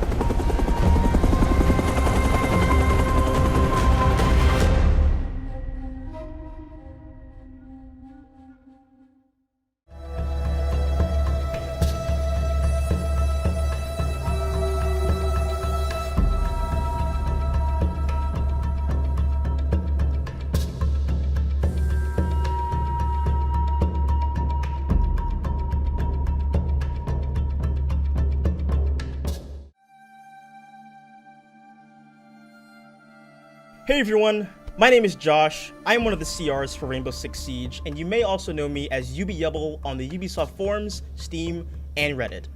With the release of North Star, we figured this would be a good opportunity to discuss some of the top issues that we have gone over the past year. Without further ado, let's dive right into it. Up first, let's talk about smoke propagation and Smoke's toxic babes. We're excited to announce that with the release of North Star, Smoke's toxic canisters will no longer clip through ceilings, floors, or walls. Up next, bullet hole peeking. We know that for players, it can be frustrating to get killed through a bullet hole and not necessarily know where that bullet hole came from. With North Star, we're excited to announce that bullet holes in soft surfaces will no longer leave small holes that will give an unfair advantage to peekers. Players will need to fire multiple bullets to create larger rotations, and it's worth mentioning that thin materials like window glass, barricades, and the inner core of props will not be affected by this change. Next, let's dive into some of the gameplay-focused issues that are affecting our community. We are improving the way the game detects flashes so that you can be more confident knowing how it will affect your opponent. To solve this, we are simulating the way light bounces off objects in the environment and evaluating the strengths of flashes to make sure that they are balanced. We're happy with the results so far and are now testing it to make sure it meets the standards in the heat of a match, and we are currently aiming for a Year 6 Season 3 launch for this. Up next, let's talk about certain skins that are difficult to see. We know that when you're peeking down a corridor, you want to make sure that you're actually seeing your opponent where they are. And we know that there are certain skins that make this a little bit difficult for our players. To combat this, we are introducing rim lighting, that way all cosmetics have a similar visibility across the board. We are currently aiming for a Year 6 Season 3 release for this, so be sure to stay tuned to our social media for updates. Next, we'd like to talk about some issues that tie into your wider player experience with Siege. When it comes to cheating and toxicity, we know these topics are important for our community just as much as they are for us. In our last anti-cheat dev blog, we mentioned that we are working on building new cheat detections based on statistics to uncover our most disruptive cheat users. While this process was originally manual to stress test and help validate its accuracy, we are excited to announce that this process is now automatic. This means that sanctions for cheaters identified through data-based means will come quicker and reduce their impact on our community. Implementing an automatic process also allows us to work in parallel and strengthen our collaboration with BattleEye. We are also taking the time to further evolve the MMR rollback system by improving its reactivity and minimizing its negative impact on our players. The goal of MMR rollback was to help players when they are in an unfair match. That being said, we know that when you win against a team with a cheater and you are rolled back for that, it can be very frustrating, so we are working to address that. We will continue to tweak the design as we work towards a clear and fair system. We are not able to share an exact timeline at this moment, but we are working towards and aiming for a Season 3 release for this, so be sure to look out for more updates. We have also increased sanction penalties for abandon-related offenses, and this will be for ranked and unranked, and you will see this at the beginning of North Star. Paired with the recent improvements to the match cancellation, we expect this to help discourage this form of griefing while limiting the impact on our committed players. Now, this is only just a snapshot of what we're working on. Later on this week, we will share a top issues article that will recap these and some of our other top related issues. On top of this, we are also hard at work on focused updates for specific top issues, like an update to our anti-cheat dev blog, so stay tuned for more.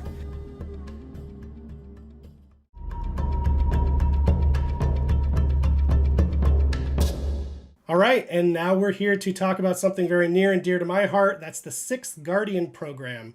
The program launched Year 5, Season 4, and it was a way for us to focus the efforts of the Siege community on a good cause. And at the time, that first crack at it was with our friends over at Able Gamers. Throughout the course of that season, we were able to raise over $170,000 US for Able Gamers charity. So it was a great success. We thank everybody who contributed, bought the cool skin that we made with them. All the proceeds from those purchases go to the charity, by the way.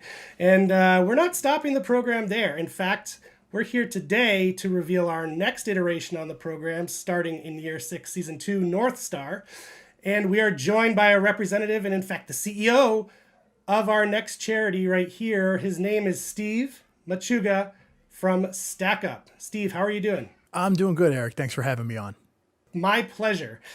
We go back a long way. We're always been looking for cool ways to work together, and I think this is probably the coolest one we found. Pretty damn cool. Thanks. What is Stack Up? Why don't you walk us through what your organization does? So Stack Up is a military charity. We provide support to U.S. and allied veterans through our 4 main programs. We have our Supply Crate program, where we send Xboxes and PlayStations to units deployed forward. We have our Air Assault program, where we fly disabled or deserving veterans to various gaming events like Comic-Con, E3, PAX, or to studio tours to check out their favorite games, how they get made. Our Stacks program, where we have little fire teams of volunteers that get out and do good things in their neighborhood, volunteer where they can. And then finally, last but not least, we have our Overwatch program, which is our 24/7 suicide prevention team for veterans online through our Discord channel. If you're having a tough time, you need someone to talk to, our volunteers are there and ready to go. And if it's okay to say, you yourself served overseas, didn't you? 8 years in the Army, 4 years infantry, 4 years intel. And is that sort of what gave you a bit of inspiration on the downtime? Oh, yeah. Yeah, gaming was definitely something that I used both overseas and when I came back home to reacclimatize myself to being back home. It's definitely a strange reality, stepping off the plane and just going down the street to get a chili dog. It's like, where did I just come from again? Oh my, what in the world? It's a very rough transition. So having something to kind of walk me back into reality playing video games was that. And a lot of our guys and gals use gaming to kind of fill up that tough time in their lives where they need a little bit of help, whether it's staying in touch with other veterans or people that they're no longer in contact with. They can play games together across the country from one another. Gaming works out as a wonderful way to keep veterans motivated, their morale high, and generally part of the conversation. Now, one thing that was interesting that you mentioned in there right at the top is it's not just a U.S. only charity. You're serving military organizations outside of the U.S. Is that right? One of the things that we try to impress upon people is just because we're based in the United States, we are not just a U.S.-based charity. We help U.S. and allied veterans, which means if you put on a uniform and you're one of our allies through NATO or ANZAC, Australia, New Zealand, any of our allies out there, we will work with you. And that fits in perfectly with the theme of what Rainbow Six is, right? Exactly. It's very strange. Like I was actually reading the original Rainbow Six book while I was in Ranger School. So it was a very weird reality of, this multinational anti-terrorism unit. And, it was so crazy that here we are now, almost 20 years later. And it's amazing how far we've come as an organization. So how do you feel about partnering with Siege and our community on this? Oh, it's super exciting. I mean, you guys over at Ubisoft sure know how to run games as a service. It's amazing, and we're happy to be a part of it. It's a wild ride working on Siege, and I don't think any of us would ever change it. So without further ado, we've talked a lot, but I'm sure people want to actually see what this bundle looks like. So we're going to pull up some images here of the bundle, and we'll reveal that it's a skin, in fact, for Valkyrie. So let's have a look there. Steve, how do you feel about this bundle? Big fan. I was a Valk main for a long time, primarily because of my potato aim, and just being able to throw cameras around and watch avenues of approach as people trying to come in. I get the intel over to the guys who can actually make the shots. So that's where I liked playing primarily as a support class. So Valk's the perfect choice. The Valk 6 Guardian Stack Up Bundle will be available as soon as Year 6 Season 2 North Star launches this week. And it's going to run for the entire season. So you have a whole season's worth of time to buy that bundle. And the proceeds from your purchase go directly to Stack Up and its great cause. So please consider it. Steve, thank you so much for joining us today. And before I let you go, I thought I'd give you a chance to let the people know how they can contribute, how they can help out, or get involved with Stack Up apart from buying this bundle. If you're interested in learning more about Stack Up and how we support veterans and mental health for veterans, head on over to stackup.org. We're on the website, our Discord channels, discord.gg/stackup.org. Head on over there, and some of our volunteers will be right there with you. If you know someone who could use our help, that's a great place to put in a request form as well. So yeah, please head on over, and we're happy to help out wherever we can.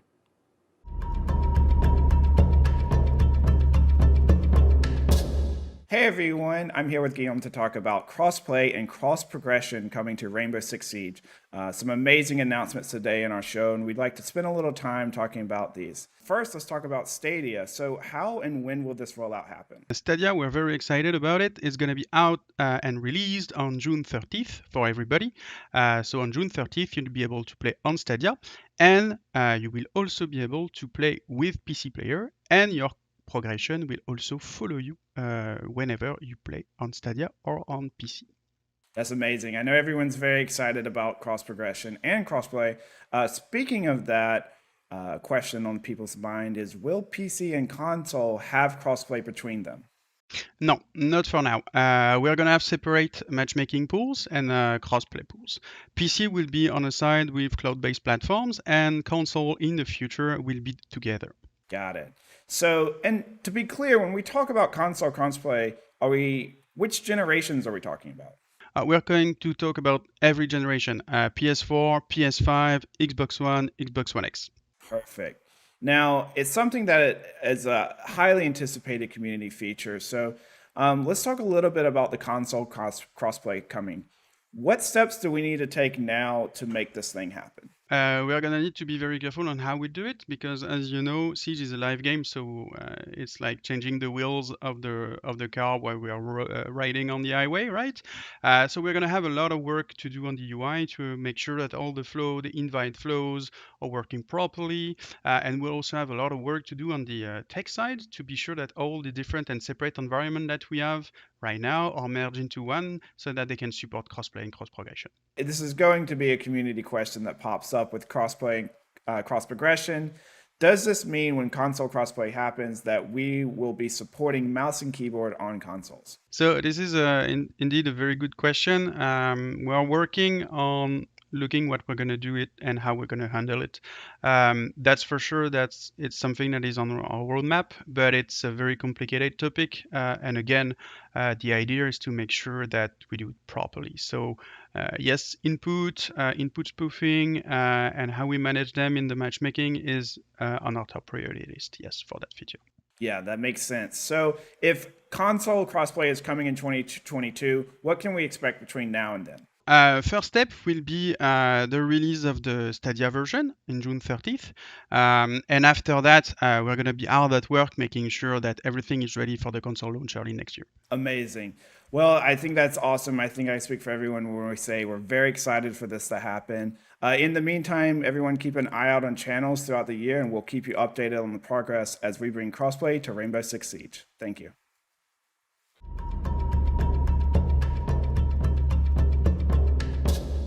Hey everyone, Rainbow Six Siege is an extremely dedicated and talented creative community, and we've been working on quite some time on finding ways how to get designs created by our fan artists into the game. In March 2021, we launched the Community Artist Bundle program together with Prime Gaming and the very first community-created bundle by Source Siege for the operator Cavera.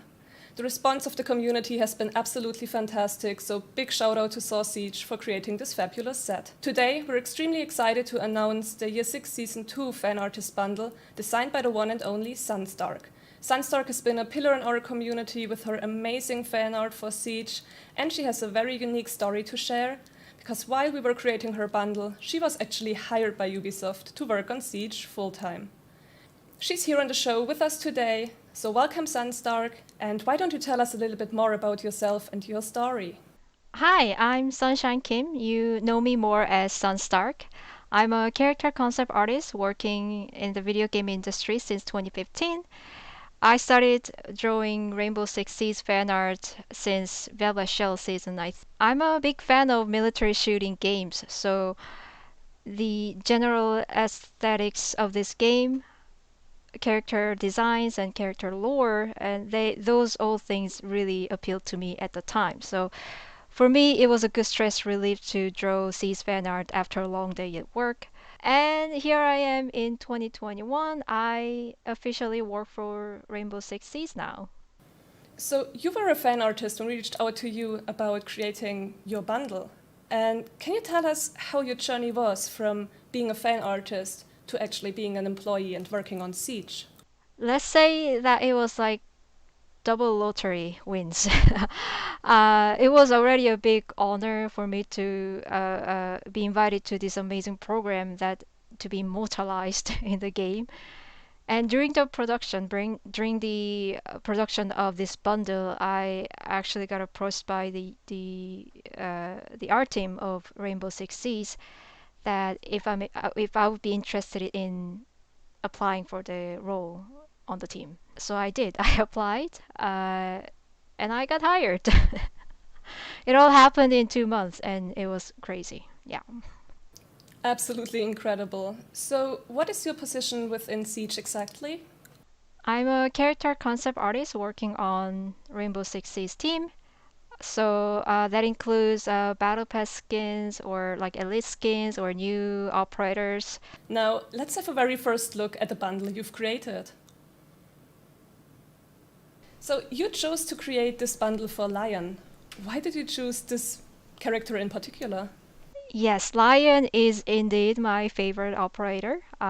If you follow my social medias, 90% of my contents include Lion, so it's not a secret. I I just found the character really the lore is really interesting to me. It's quite dramatic. It's not for everybody, but he's just unique personality. Not good, but unique. His unique personality causing trouble with other operators, and his really dark past, and his relationship with his son and everything. It just made the character super rich, and I enjoyed adding my interpretation to every fan art I did for him. What inspired you to create this bundle? There was one time that I did a fan skin for Lion, which was firefighter theme. And to be honest, I went in super lightheartedly. I just enjoyed aesthetic. I just enjoyed mashing up firefighter uniform and then all the tactical gears together. It was just fun, creative process. When I posted it up, I got several messages from actual firefighters in our community, and they were all thanking me. All I did was just drawing a fan art of my favorite character, but they were thanking me for representing them in my art. So when Ubisoft approached to me and presented this idea, of course I'm going to take it.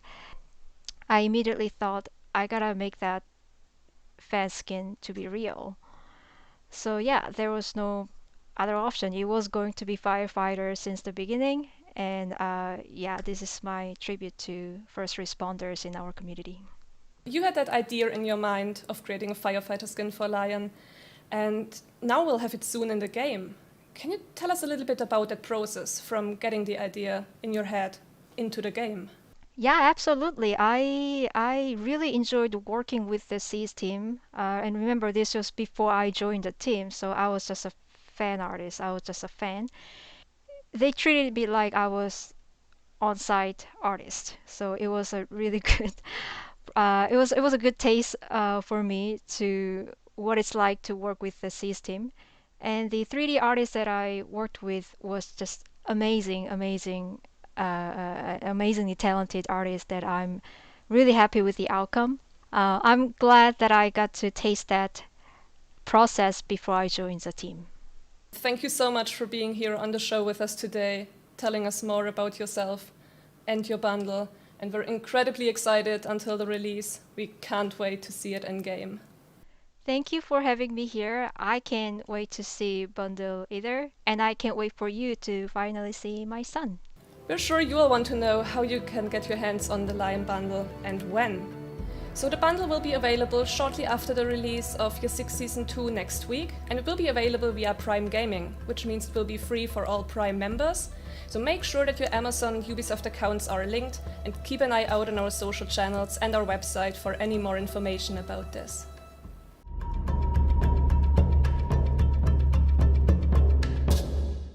Hi everyone and welcome. I'm here to share some exciting news about upcoming Charms releases, including a first-time reveal of Season 2 Charms. But before we dive into that, I'd like to introduce my guest, Rob Walker, founder of the Cyber Athlete Championship Series, an independent competitive series. Welcome, Rob. Hi, thanks so much for inviting me. I know that you and the streamers had a chance to work with devs on some of the upcoming charms, but first, let's talk about your work with CCS. First and foremost, tell me a little bit about what you're doing with CCS and what it is. We started CCS as a tournament organizer, and we've kind of grown into handling productions for different events too, or one-off needs that someone may want when it comes to putting on a esports event. That's great. With that said, who all can participate in being involved in CCS? At the time, if you wish to play in a CCS event, you have to be 16 years old or older. The operational and production side, if you're worried that you have no experience, but you don't want to necessarily play in esports, you maybe want to get into commentary, you may want to get into running a broadcast, or you may even want to get into admin and community management work. I really look forward to people reaching out to me because I want to use CCS as a platform that you can get some experience and then maybe move on to bigger companies, bigger projects, really just find a sense of fulfillment in esports. What can you share with me about any upcoming CCS events and a little bit of maybe about the number of seasons that have taken place so far, a little bit of the history there? We've had 5 seasons, and then we've also had one season that was focusing on women in esports, and there's also one that's coming up. I think over the course of us starting in 2017, we've had around 20 or so events, whether it's qualifiers, leagues, tournaments, charity events. Because of the incredible work you've contributed to the Rainbow Six community, it made sense that you would become involved in working with the dev team on a charm. As you know, each season, new charms are added, and you were asked to help design a charm that we are going to get a first look at today. Can you tell me about what that was like? It's still pretty surreal. And when I was asked at first, I didn't reply right away just because I was shocked. I didn't think that the siege charms would apply for us as CCS as an option. To be recognized like this is wild. I still can't get over it.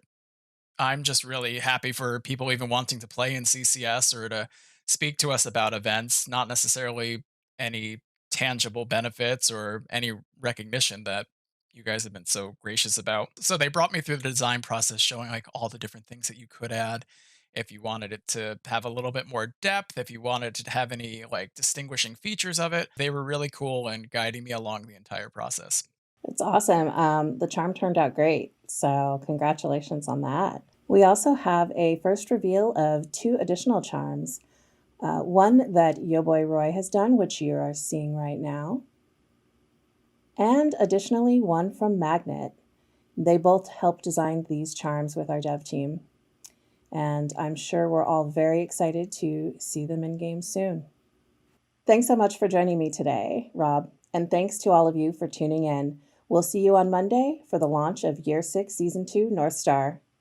If you'd like to see more of this in the future, please let us know. You can hit us up on Twitter, Instagram, Reddit, Discord, we're everywhere. So let us know what you thought of the show and what you'd like to see in future episodes.